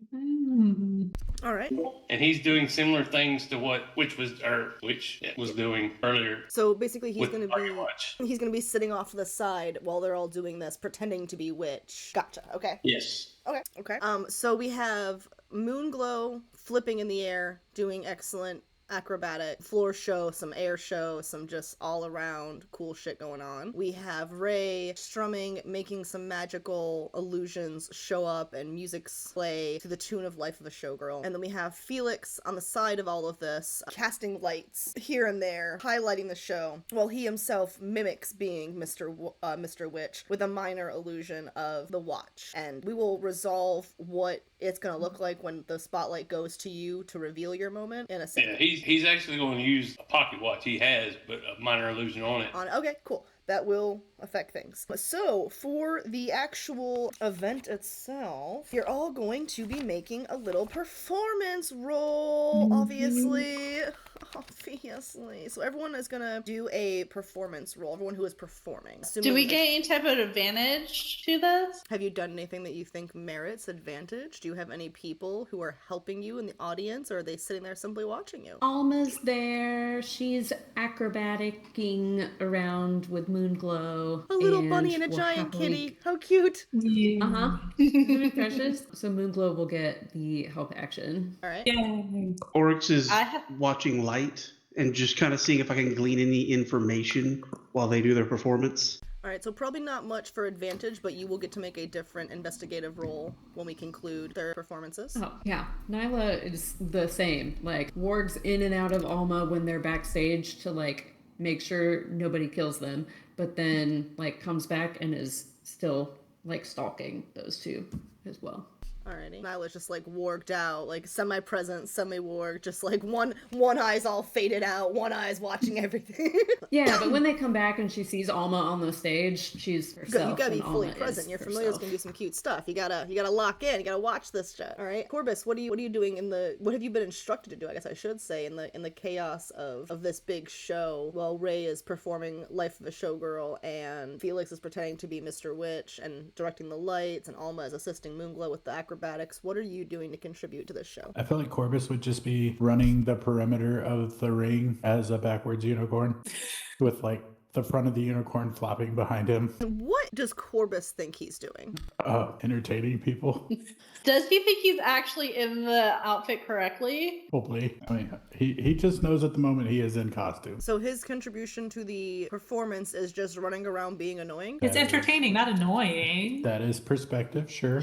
Man. You said running around being annoying. What you're running around like doing what? I said he's running around like entertaining, like just running the perimeter of the Is he like using his feet, like crawling up or anything, or like shaking his butt like I had told him to? He can also wiggle his butt. Yeah. So he's doing a wiggle as he's running. I think Ray's direction is going to be the saving grace to you not having disadvantage on this roll, by the way. Everyone will make a performance check. Moonglow will have advantage on that. Sorry, Ray, you're not going to have advantage. You're going to have disadvantage mitigation instead. Good job. Corbus, you were supposed to be my ace in the hole here. Billy, Sorry. you will also roll a performance. Right, Moonglow with a- got a 21. All right, we got a dirty 20, a 21. Felix rolled a 10. Travis, what about you? Looking for it. Hold on. 11. All right, so Corbus and Felix are not terribly entertaining. Corbus is just running around. No one's really sure what he's trying to do, and they kind of simultaneously feel bad if they laugh at him, because, like, is he special? Like, what does he do? They don't really know what you're doing, because you're just kind of, like, wiggling awkwardly in half of a costume. You're running into things because you're blind, and obviously there's no way to really use your echolocation in this situation, because the costume is on, etc. So everyone's, like, not sure about laughing at you, right? Which is probably why they're just like, you know, you didn't roll great. Felix, your costume isn't necessarily the problem. The problem is no one's quite understanding the bit, as it were. Which, look, I'm familiar with this problem. I do bits people don't get all the time, and it is devastating. You do look like Witch, however. And now, while you're doing this, you're gonna go ahead and... What's a good roll to make you do for this? Hold on. Because you're mimicking Witch to the aim of seeing what he does when you do this, correct? Okay. And you're specifically casting Minor Illusion on your watch to make it look like his watch. When you do that, is there anything specific that you're doing with the watch to kind of like get his attention or anything like that? What have I seen him do with the watch? You've seen him like stroke the chain a little bit. You've seen him take it out and look at it. You've seen him, close it back up and tuck it away. You've just seen him fiddle with it. That's about it. You've occasionally seen him swing it kind of cockily when he's feeling good. I'll stroke the chain, open it up, and look at it and try and act like I'm winding it. Okay. You can roll another... Well, no, your performance is also not great. Yeah, all the charisma-based things are going to be bad for you because your charisma's 10. Arcana? Can I give him bardic Casting? inspiration? I could allow Arcana or Bardic Inspiration. You guys tell me which one you want to go with. What does Bardic Inspiration do? Bardic inspiration. Hold on. You can usually, I think it's like add 1d6. 1d6. Yep. Okay, yeah. Okay. So this creature gains one of your bardic inspiration dice. Once within the next hour, the creature fails a d20 test. The creature can reroll, and the number is added to the total, potentially turning a failure into success. I would also like to state for the record, Felix, that we have lots of banked rerolls. Yeah. If you wanted to. We also have a banked crit, if you wanted to.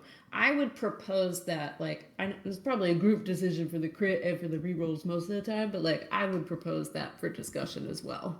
Well, my Arcana is +5. I don't know which would be better. Probably the Arcana, and then possibly falling back on a reroll. Well, I'm saying, reroll your performance. Yeah. Oh, To reroll look the like Mr. performance. Witch. Yeah. Okay. Because how Sure. interesting. If you want, yeah. Do you want to reroll? Do we think this is a banked crit situation? To clarify before anyone does anything, the roll you guys were all doing was a collective perception or collective performance roll. The separate roll I'm speculating on is going to be specifically about Witch's reaction to this. So if he wants to re-roll the performance to have the group performance roll be better, I totally do support that. That will help things in other areas. However, the role we're speculating about between is going to involve, do we do Arcana or do we give him inspiration? That is going to be a new role regardless. Yeah, no, I think it's more important the witch reaction roll. So Absolutely. And that's why I want to be very clear. I was like, ooh, we're talking about the one bank crit y'all have. Let me just chime in real quick. So it's up to you, Felix. If you want. If we need to take a vote, because it's a crit, we can all turn our cameras off and message Abby what our vote is, and then she can call it. You can also roll. I mean, we have first and multiple then see. re-rolls, so if you re-roll and it's bad, you could then get the crit. You could then get another re-roll. I agree. I think that the crit needs to be saved for something battle related. Where Let me try the Arcana straight up, and then I'll see if I need to re-roll. You will need It's to a 14. Well, if I give you bardic inspiration, you could add a d6 to that too. You could reroll, because if you reroll and don't use your bardic yet, you can use, and then decide to reroll again, then you can, maybe then you use your bardic, Do you think 14 is good enough? No, I don't think so. What do y'all think? Y'all tell me what to do. I don't know. I don't want to use y'all's re-rolls up. Y'all got 7, and Moonglow's going to keep tackling That's what shit, they're so. for. Yeah, that's what they're for. Y'all let me reroll all the time. Let me tell somebody else to reroll. Do it. Well, I can't roll for the shit tonight, so. Might I suggest changing dice, even if it's digital dice, change to a different color. That help with Caldron and Flake City. He kept rolling shit, and they changed the red dice, and he was hitting crits all night. Yeah, change your die, but we have 6 rerolls left. Like, I'm cool if you want to use. You just used 1 right now. So Right, I'm okay with doing one more. Yeah. There you go. I'm gonna go get my burger and fries. I will be right back, but I am good with whatever the group decides. I thought you said my murdering fries for a minute. I'm like, damn, those are some delicious fries. Dude, wouldn't it be? Murdering fries! They're so good, you murder!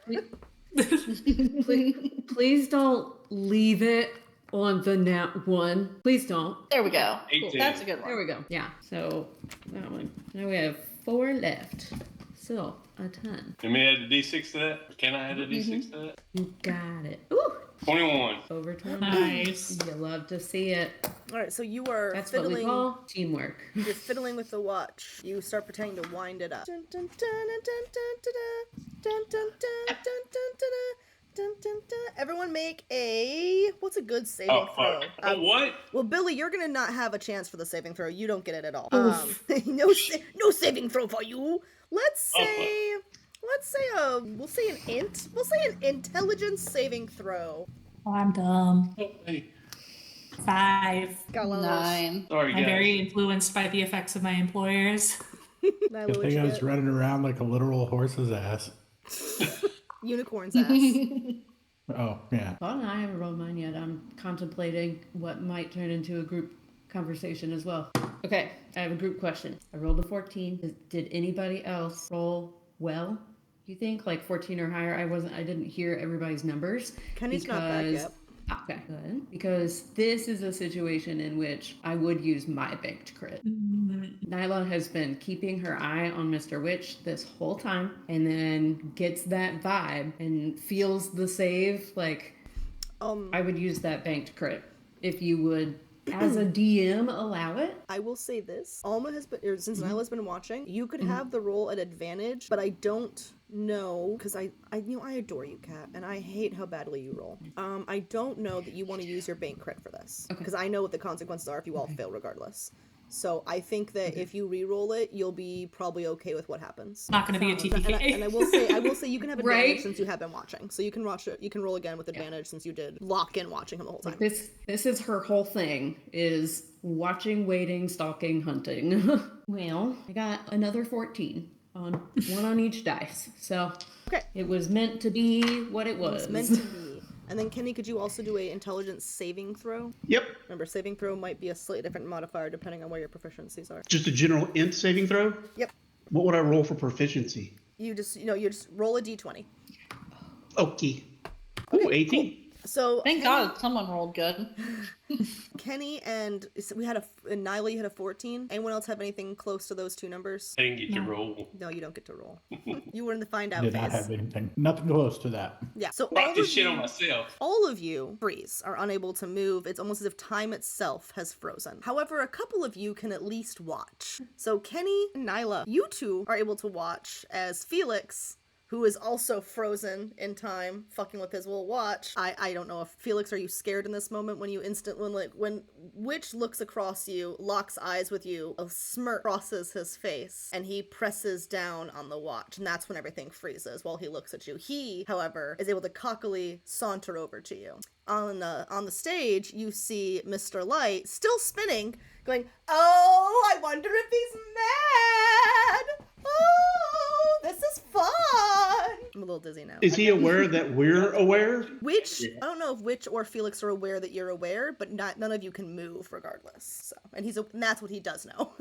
So as he approaches you, he goes, my, playing with forces we don't understand. We've ended up in this place before, you see, you and your little games. And still you play them. Winds this little knob on his watch just a little bit, and Felix, you feel yourself able to move, not necessarily to move, but you can at least speak now. How many times are we going to play this game? You tell me, friend. You keep coming back for more. And yet you never seem to finish the tale, do you? We want our items back.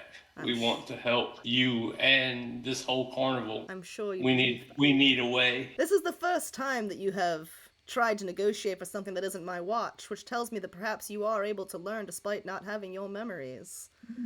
This gives me hope, you see. If you all want a way into Prismia, which is the only way you'll find your lost items, meet us after the carnival as the monarchs, and we will take you through the portal. Should the smile fall from Light's face but one time this evening, this offer will not be valid. And Light continues, that's right! Everything depends on my happiness! So, do we have a gentleman's wager then? Agreed. Delightful friend. Light, I assume you have it from here, and he retreats back to his spot, spins the little knob back, plunges it in. Light, what wonderful entertaining we are having this evening! And you all spring back to life, able to move and think and whatnots freely. For those of you who did not pass, you notice nothing changed other than the crowd is now roaring its approval of your amazing performance. And there's flowers being thrown on stage, candy being thrown on stage, couple pairs of panties. One pair actually lands right on Corbus's head. He doesn't see it, of course. You know the guy in Total Recall who's trying to talk him down, claims he's just in a dream? That's Felix. Get that bead of sweat running down his side of his face. Ah, shit. What have I done? I think Nyla leans over, like, as that's happening and the performance is, like, wrapping up. As soon as she feels she, like, leans over to Oryx and goes, did you see that too? I lean over. I did. What was that about? I think we should ask Felix after the show. Maybe we don't make, like, we let all this finish and then we ask him when our group is all back together. Right, I agree. Thank you one and all for coming. Yes, applause for our fantastic performers. Perhaps you will see them again tonight for the Witchlight Monarch finale. Be sure to return back in a few short hours' time. In the meantime, please, wonderful, cherished guests of the Witchlight Carnival, visit all of our booths. Enjoy your time. Snail racing will start soon. If you leave now, you'll have just enough time to get there. Have a wonderful night. We love you all. Have a joyous time. From Witch and Light, this is Witchlight Carnival's Big Top Extravaganza! And explosions of light, indoor fireworks, etc. Everyone begins to filter out. Obviously, Witch and Light vanish as soon as the explosions begin. Because, they have important things to do. And obviously the crowd, you guys were so amazing! Wow, that was so great! Oh, wow, and no one's mentioning anything with Witch and Felix. No one saw anything, nothing. And, those of you who were able to at least look in your periphery, everything had stopped. The acrobats were, mid, and, just everything froze, right? But now you're all able to move around freely. You have done well. The mood of the carnival is just jubilant, honestly. With that, it actually ticks up one additional space. Is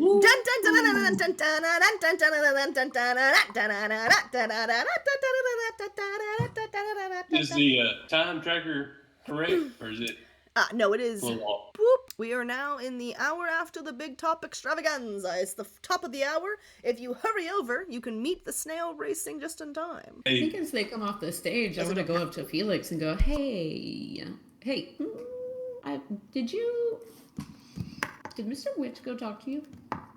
Did that happen? Was that real? Yeah, it's okay? Real. Say that again. What'd you say, Kat? Are you okay? What the fuck? I will be. We got to pass the prisoner, but we've got to win. We got to keep Light happy. It feels like Light has to be this happy or happier. And if, is that the kind of feel that you got as well?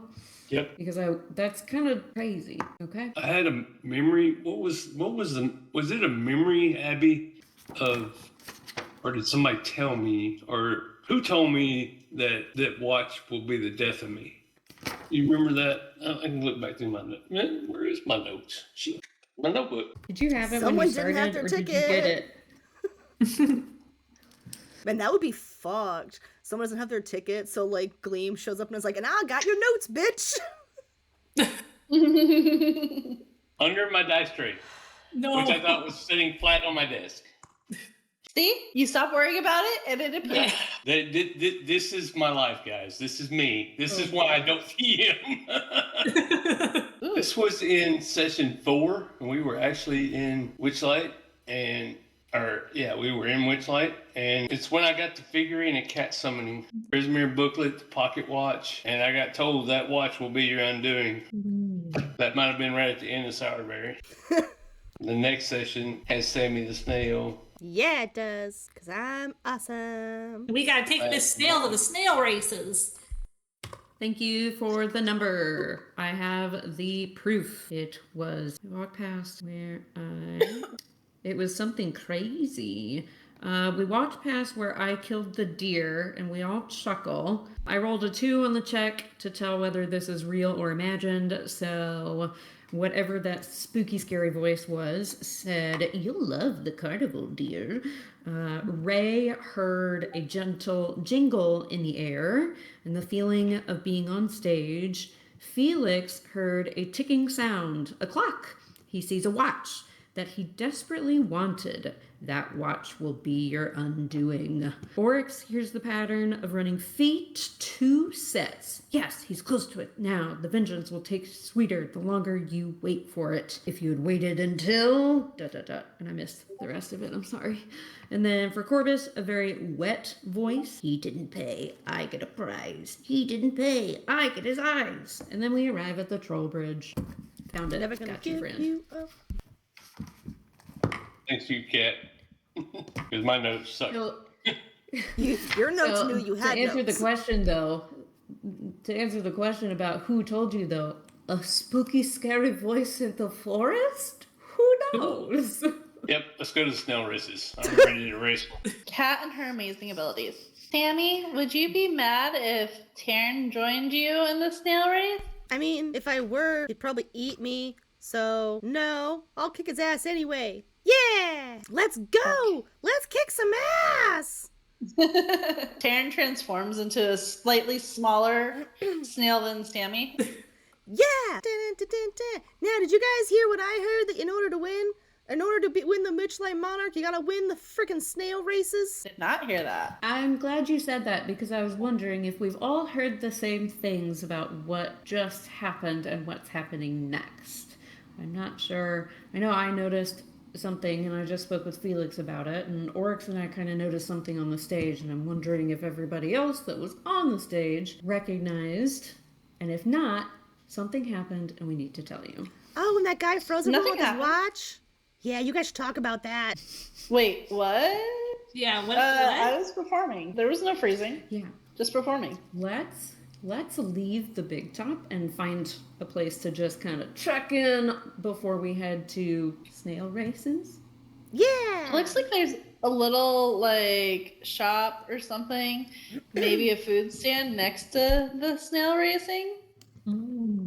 Moonglow, what say you? What is that? It is indeed. It's one of those little like dart throwing game area. Okay. It's called Dart of War. Is it like with the balloons or little pictures that you have to like hit pictures of like Flynn Rider or something? With the balloons. The balloons are it's balloon art, and it's actually because it's the Dart of War, it's actually balloon shapes that actually make kingdoms, and you have to use your darts to take out each other's kingdoms. Because I can guess Santa the best of them.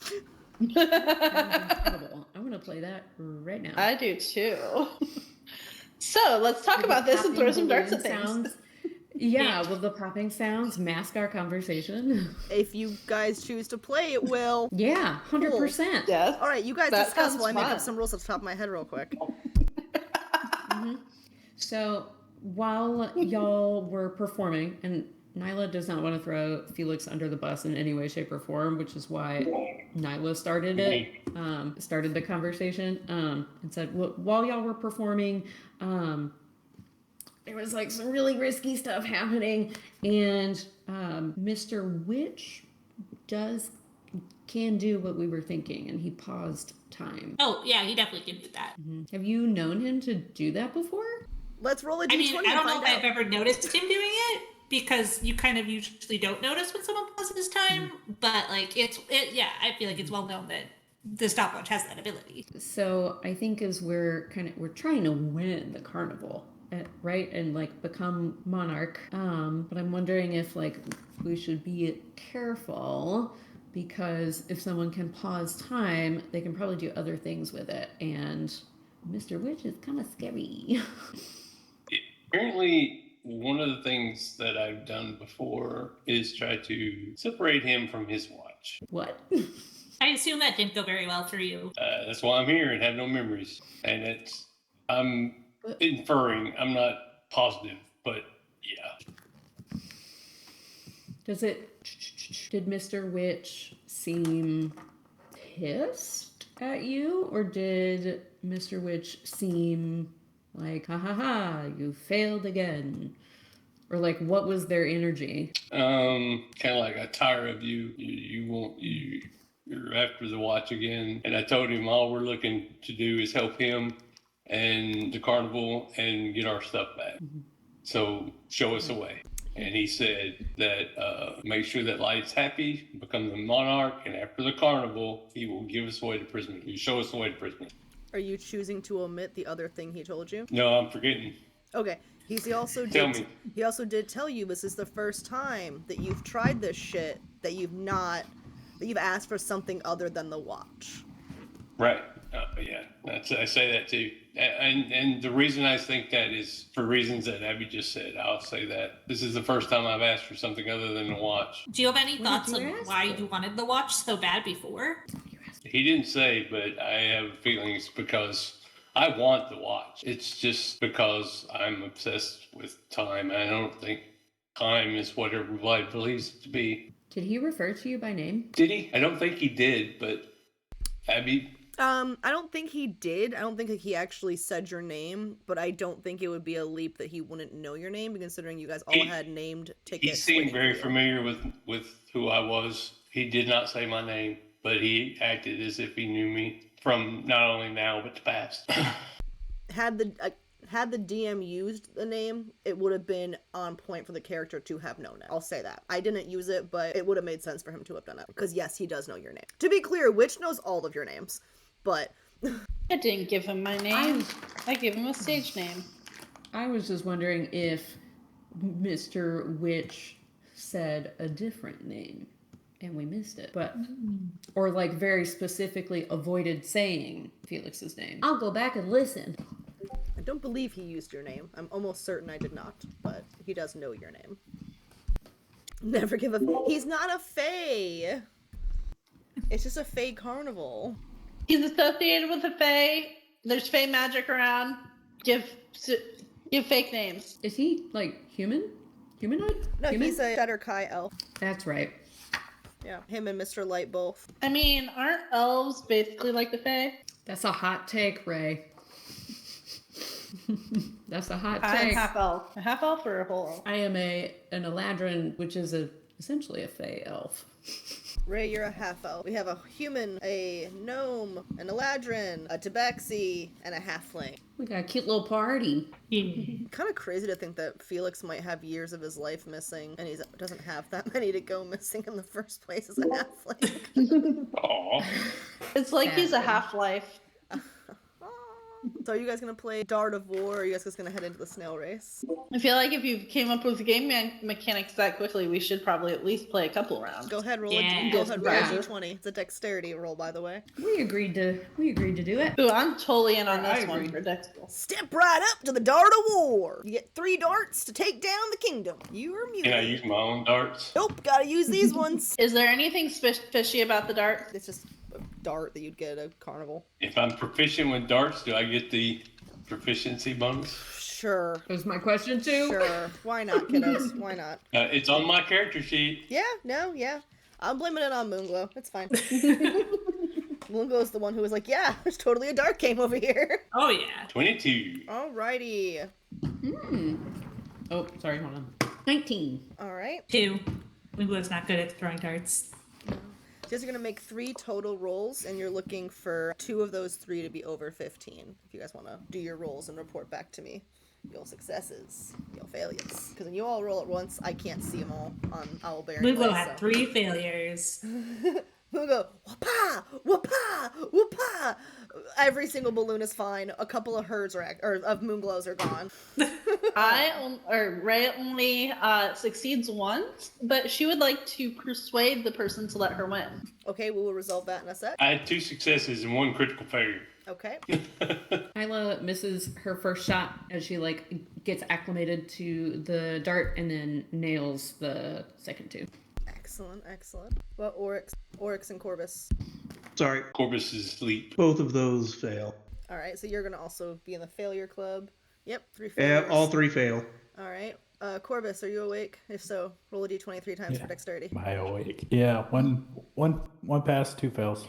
Alrighty, so everyone who failed, you failed. Congratulations. Winners, however, those who win 2 or more, you get to roll on the Carnival Prize trinket list. So roll a d8. You get a wooden wand, the 2 Felix, a wooden wand with 8 charges. As an action, you can expend one of the wand's charges to cast the Prestidigitation cantrip. This wand cannot be recharged. You're muted, so I have no idea what that says. What you said. Sorry. How many charges does it have? Did you say? 8 charges. And it is an action to expend one of those charges. All right.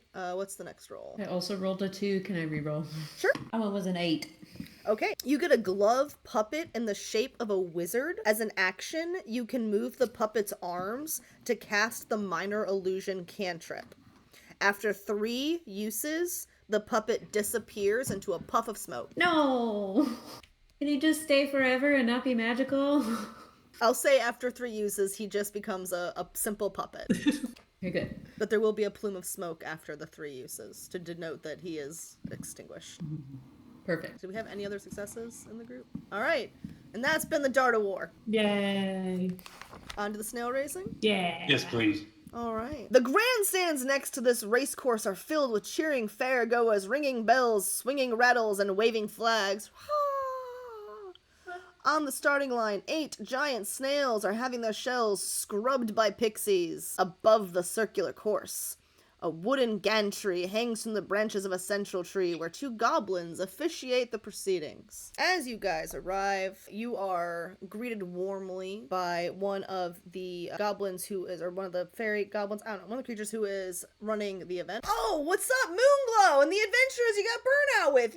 Nice! You guys gonna do some snail racing? Yeah.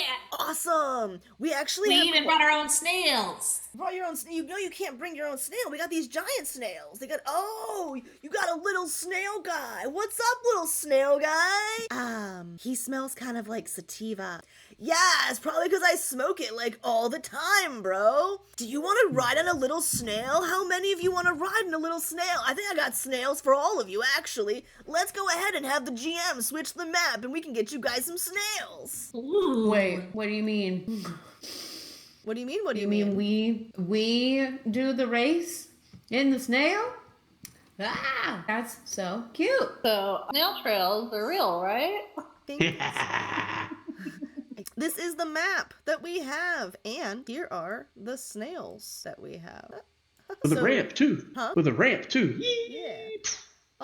Yeah, there's little mounts you guys can choose to get on, and when you do, I can attach your tokens to it, or you can attach your tokens to it. Your cat, and you know how to work Owlbear. And yeah, you guys are given the option to ride on a snail in the races. And these are the way the races work. And by the way, the snails each have names, by the way, if you're interested. Obviously, and I am interested. Okay, so we have, first up, number 1, the pink one, Shelly Moo. Blue, number 2, Nimblefoot. Number 3, coming in team purple, is High Road. Number 4 is green, Quickleaf. Number 5 in yellow is Flower Flash. Number 6 in orange, Wizzy. Really? Number 7 in red is Breakneck. And number 8 in black, we've got Queen's Majesty. Ooh. I was so close, but I missed. Dang, I'll talk to you after. I'll ride the queen. Live your life, bud. Can you put me over there? I think if I go over there by myself, it'll take me forever to get over there because I'm kind of small. These snails are huge. What a snail! Size don't matter. Sir, I mean, we think you're the perfect size. and I appreciate you, but I'm not that ego-driven. Look at that snail! They're super cool. What I The lack queen in is size- the one in the black, right? What? The queen is the one dressed in black, right? Yes. Great. I'll take Sammy over. What I lack in size, I make Deposit. up in sass. I bet these snails aren't sassy. They can't even talk. Hey, can you talk to me? We're gonna win this thing. Focus in! The snail is just like, Actually, they can talk, just not a lot. they can talk simple, apparently, but it's real dumb, So it's, Yes, win. Me? No, us! Us! We are gonna win! I will lead you to victory, Queen's Majesty! Not if I get there first. Oh, it's on! Witch, not bitch. Witch How with dare. a W. How dare.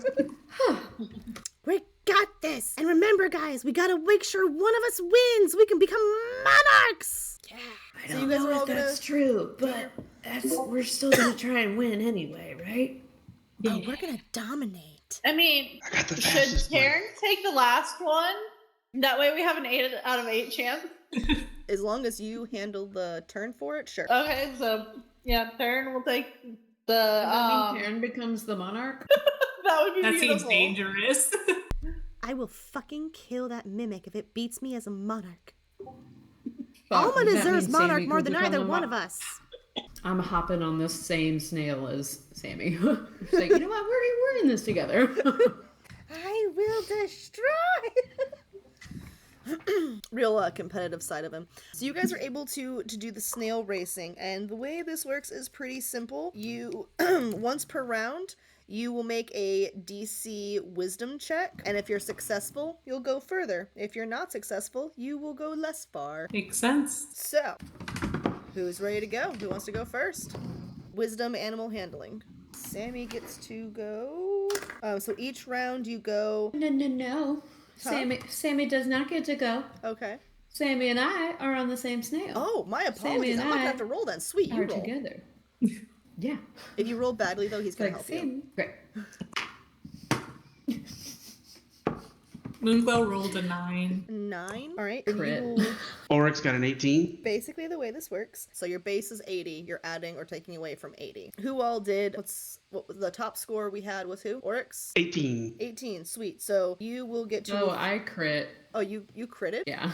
Okay. I'm sorry. That sounded I more didn't even- surprised than it so needed to. I have a 25. Jesus, wow. Okay, so you will get to go a total of 100 feet around the course. And to specify how the course works, you go like this. Solid. And I'm going to measure from the starting line, not from the token for Yes. this one. Exactamundo. And then Oryx, you are the next highest. You will get to go 90 feet. And then everyone else failed, correct? Mm-hmm. What was the number for each of you? Okay, 9 for me. Okay, so 11. Moonglow and Ray, you get to simply go 70 feet. Felix, you will go 60 feet. I got a 10. You will also get to go 10 less, so 70. 70. Yeah. Yep. And then it repeats ad nauseum until one of you wins. The goblins also narrating all this happens. And the snails are off to the races. Look at them go. We got the burnouts riding it. Is that a snail riding a snail? Yeah. What's the other, is that 2 snails? We have 2 snails riding snails. What a crazy time this is. Oh, it's a time to be alive. Look at them go. Look at them go. I'm waiting for everyone to get to their final positions, and I'll start going, in the lead we have the little witch girl holding a snail. So you guys are all in your next positions. You can all make your next round of rolls while they narrate. And in the lead, holding a commanding lead, we've got Queen's Majesty, and that's got a small snail and is that a little witch girl on it? Okay, that's part of the burnout, so they seem nice. They do seem nice. And then coming up behind them, we got this grumpy looking vengeance fella, and that fella looks blind. He's gonna run into a wall. All right, everyone who got above a 12, you will be successful. If you got under a 12, you will not be. Corbus, you will be super unsuccessful. Did I hit a wall? Yeah. 11. Cat, seriously? Are you burning all your freaking crits on snail races? Yeah, wait. I can do it. Hold on.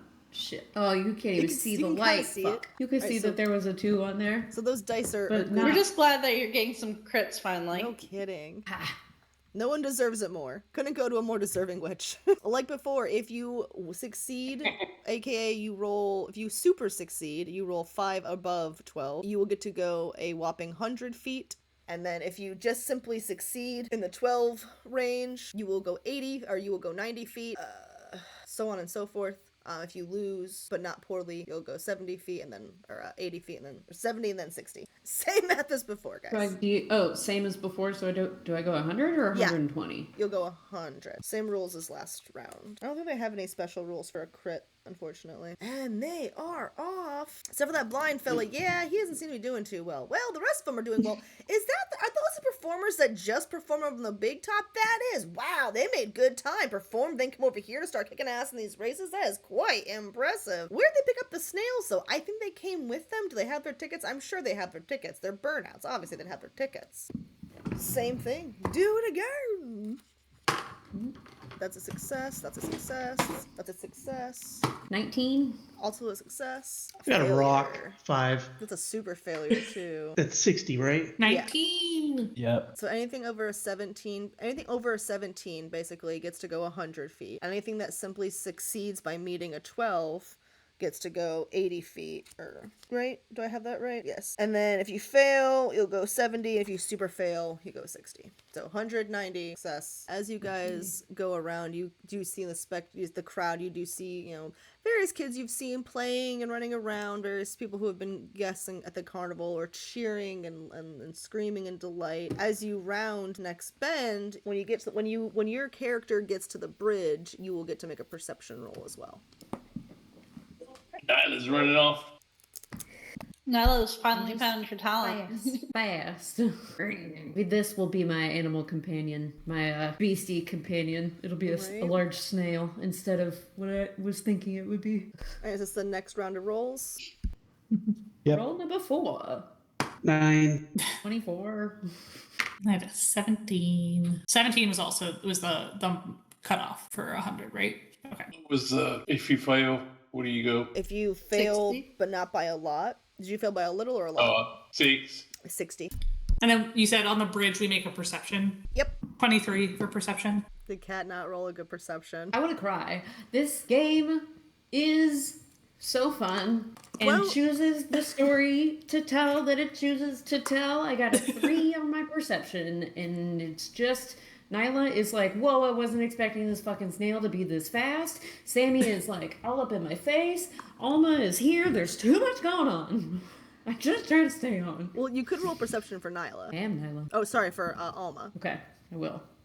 I was gonna let you have advantage because of Sammy, but I'm like, he's probably screaming his head off. So yeah, we'll let you have it with Alma. Yeah. And then Moonglow, you had a 23. Yes. Fantastic. That's a great roll.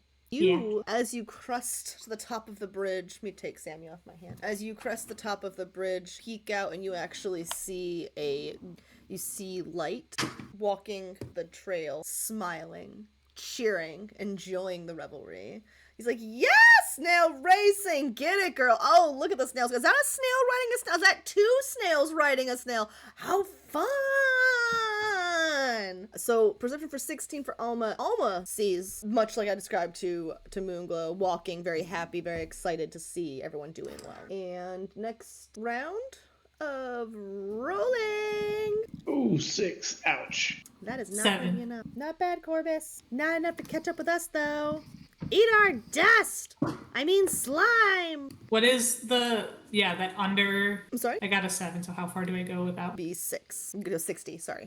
And that's with a 12 or lower? If you fail, you would go 70, but if you super fail by more than 5, you would go 60. Cool. What if I got a 10? So that would just be a simple fail. That'd be 70.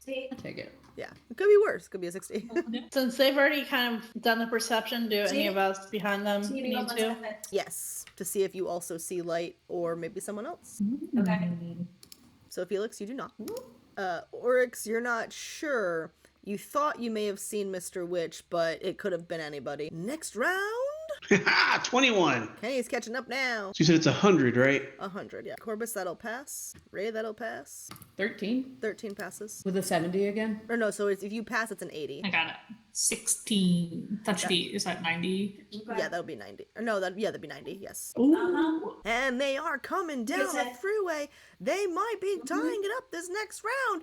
Here we go. We've got something coming down here. We got the Queen's Majesty in the lead. Let's see if Moonglow can catch up. I don't know about you. I'm personally cheering for Moonglow. I've always really liked Moonglow, yeah.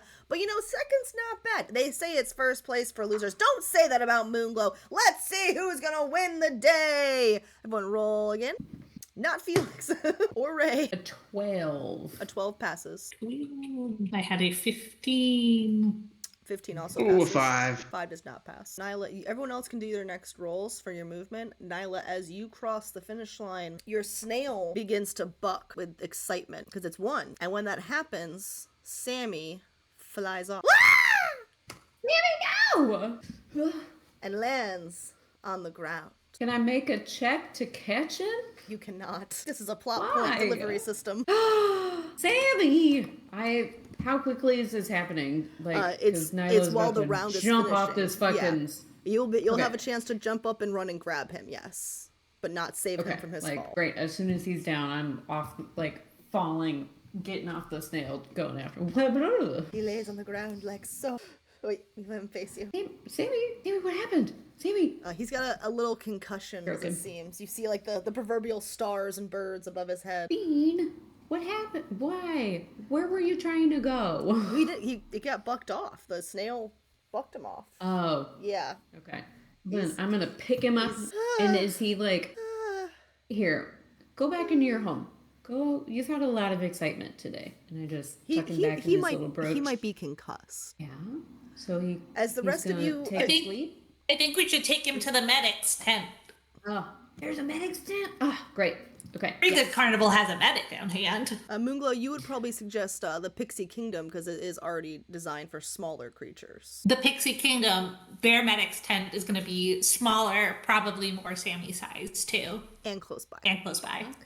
Okay. So you guys are all gonna... Hang on, Sammy. We're gonna get you to the doctor. We're gonna get you looked at. You're each gonna get a chance to roll to finish your thing. Nyla does win, but you're seeing, who wins second, basically. Some of them are across. Moonglow and Oh yeah, I Quartz was. across. Oh, yeah. Okay, well then you're always Oh. competing for laster places.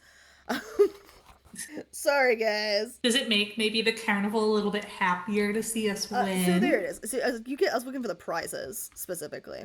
So the jockey whose snail wins the race will receive a potion of advantage. Ooh. The jockey whose snail comes in last. That's why I need to know who comes in last. Receives a consolation prize, provided that you weren't disqualified, which you were not. The consolation prize is a magic wand that allows its holder to cast dancing lights cantrip once. Once it's used, fun. It's cast to use the spell, the wand will turn into a tulip. Aw. It was either me or Well, you guys can decide who gets the wand of consolation. not Orc, but No, I thought Corbus. no, it was We'll say that you both did Risky. so poorly that they hand you each a wand of consolation. Travis. And there's great cheering and celebrating, and in an effort to speed us along to get us to a Corbus. stopping point, I'm going to take us back to our other map. So we're getting close to our stopping point. I'd like to get us to the conclusion of that business. Before that happens, across the way from Snail Racing, there is Pixie Kingdom, which is where you guys suggested taking Sammy. There is a whole process to get into Pixie Kingdom. However, when you run up there, you will see Jeremy Plum, who Moonglow is always telling everyone that this is the greatest attraction, all of Witchlight Carnival. This is the best place to go, blah, blah, blah. He'll talk about it all day long. The best way to get Sammy the urgent medical attention is going to be like, hey, no, we need to see the medical tent. Like, it's just cut him off, explain the whole thing, etc. Traditionally, when you go into Pixie Kingdom, you would have to either pick or be given a pixie name and be shrunk down to pixie size. So once you guys enter Pixie Kingdom, you will all be roughly the same size as Sammy. Oh. Well, or as pixies. He'll still be a little smaller than you, but We're so little.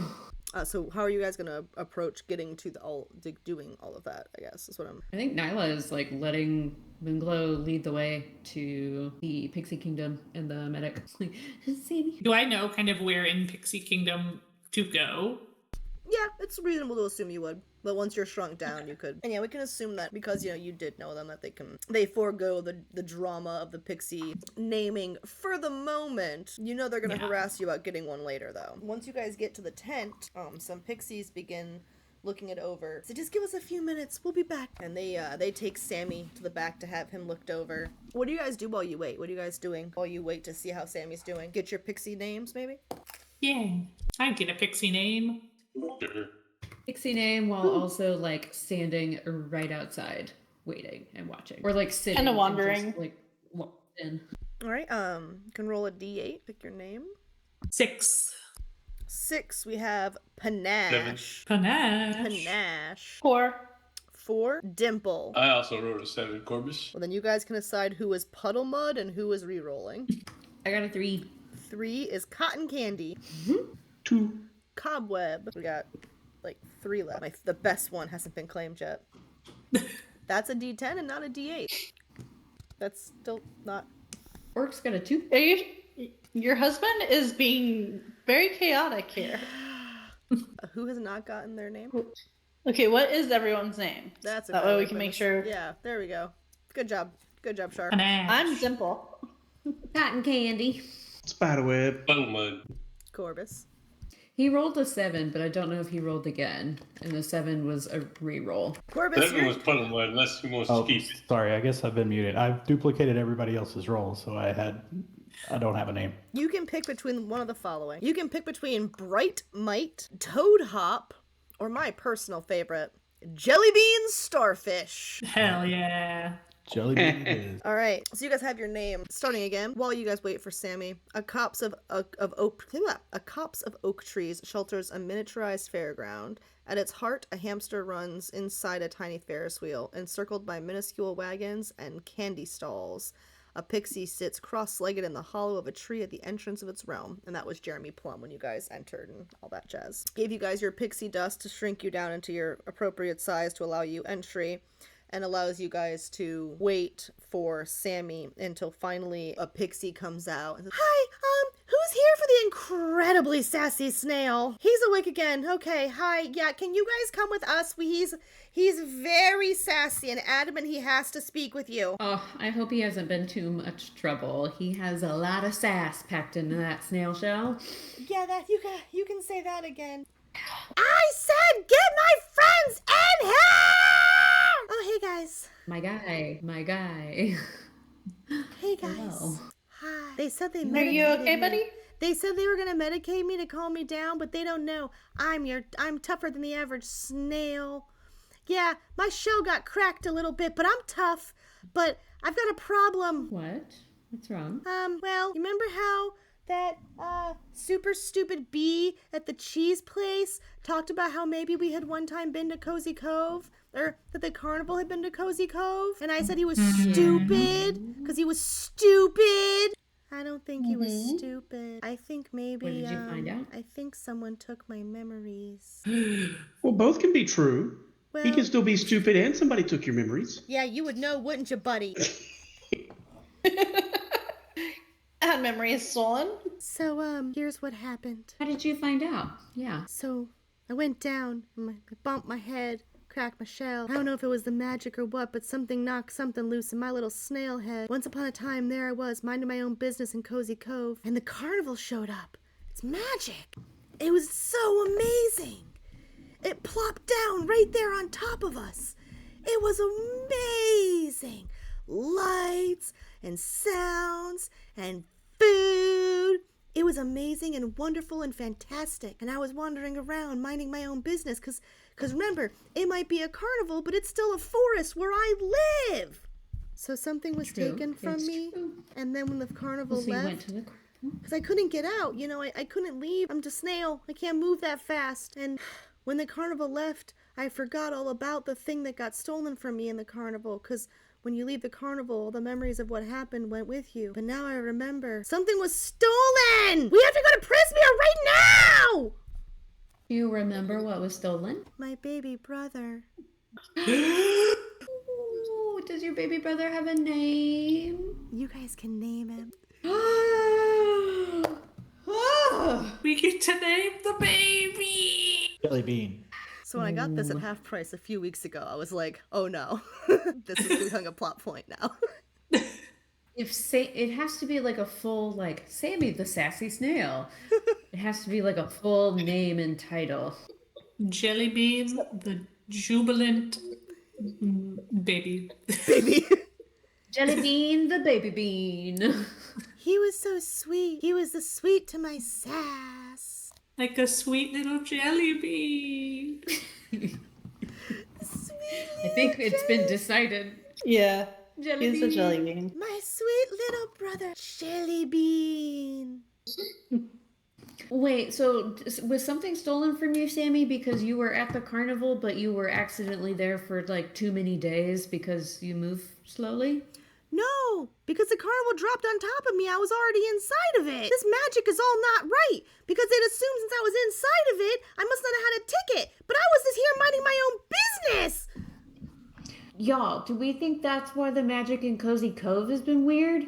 Is the carnival dropped on top of it? That'd be pretty crazy. And things have been stolen that make the magic work right? Didn't that one guy say they couldn't go back to Cozy Cove because of something? Mm-hmm. I wonder if Babs fine-tuned the spell or something. Maybe she got mad. Oh, I bet Babs knows that my little brother was missing! I knew that crafty bitch was hiding something. Man, I wish there was something we could do to make Sammy Snail shell into a sending stone shell. Oh man, that'd be a pretty cool Only we campaign. had, yeah. If only you had a sending snail. Yeah. That's a pretty cool idea. If only. I mean, there's like 8 snails over in the snail racing. We could probably transmute something. I don't know if we should do that. Okay, so we got to find Jellybean. Add Jellybean to the list of people whose Lost. family members have been taken, lost, stolen. We got a class action lawsuit on our hands, man. No wonder they're always going around not telling people where they're gonna go. It's not because they're trying to avoid the other carnival. They're trying to avoid a lawsuit. Both? Both. Both. I mean, some of these things are a little bit dangerous, like that snail racing. You cracked your shell. That you deserve financial compensation. Someone Can call you like even- landlord attorneys at law. I wonder if they would sponsor this. Oh, I bet they would. That would be so sick. Landlot is amazing with that. That would be so sick. Well, Sammy, are you okay to like travel and come back with us, or do you have to stay here? Nah, fuck those bitches. I'm going on my adventure and we're fighting my brother. We I thought it was told your him son. we told him he is free to go, but we do need to ask that you make sure he stays awake for the next few hours. Watch him for any erratic behavior. I don't know that you would notice erratic behavior because he's quite the sassy snail, but just keep an eye on him, of course. And if you're going into Prismere, be safe. Thank you. We're all cheering for you. Didn't hear it. Keep it secret. So thank you guys very much for coming into Pixie Kingdom. We're so glad we could fix it to your snail. And if you guys need anything, just let us know. We mostly handle broken bones and whatnot. And remember, make sure if you want to leave, you get your size back up to your regular size. It'll get squished like a bug out there. Hey, can we get some of that pixie dust to go? If you win it, How can I win it? you can win it actually by doing well at the carnival games, I believe.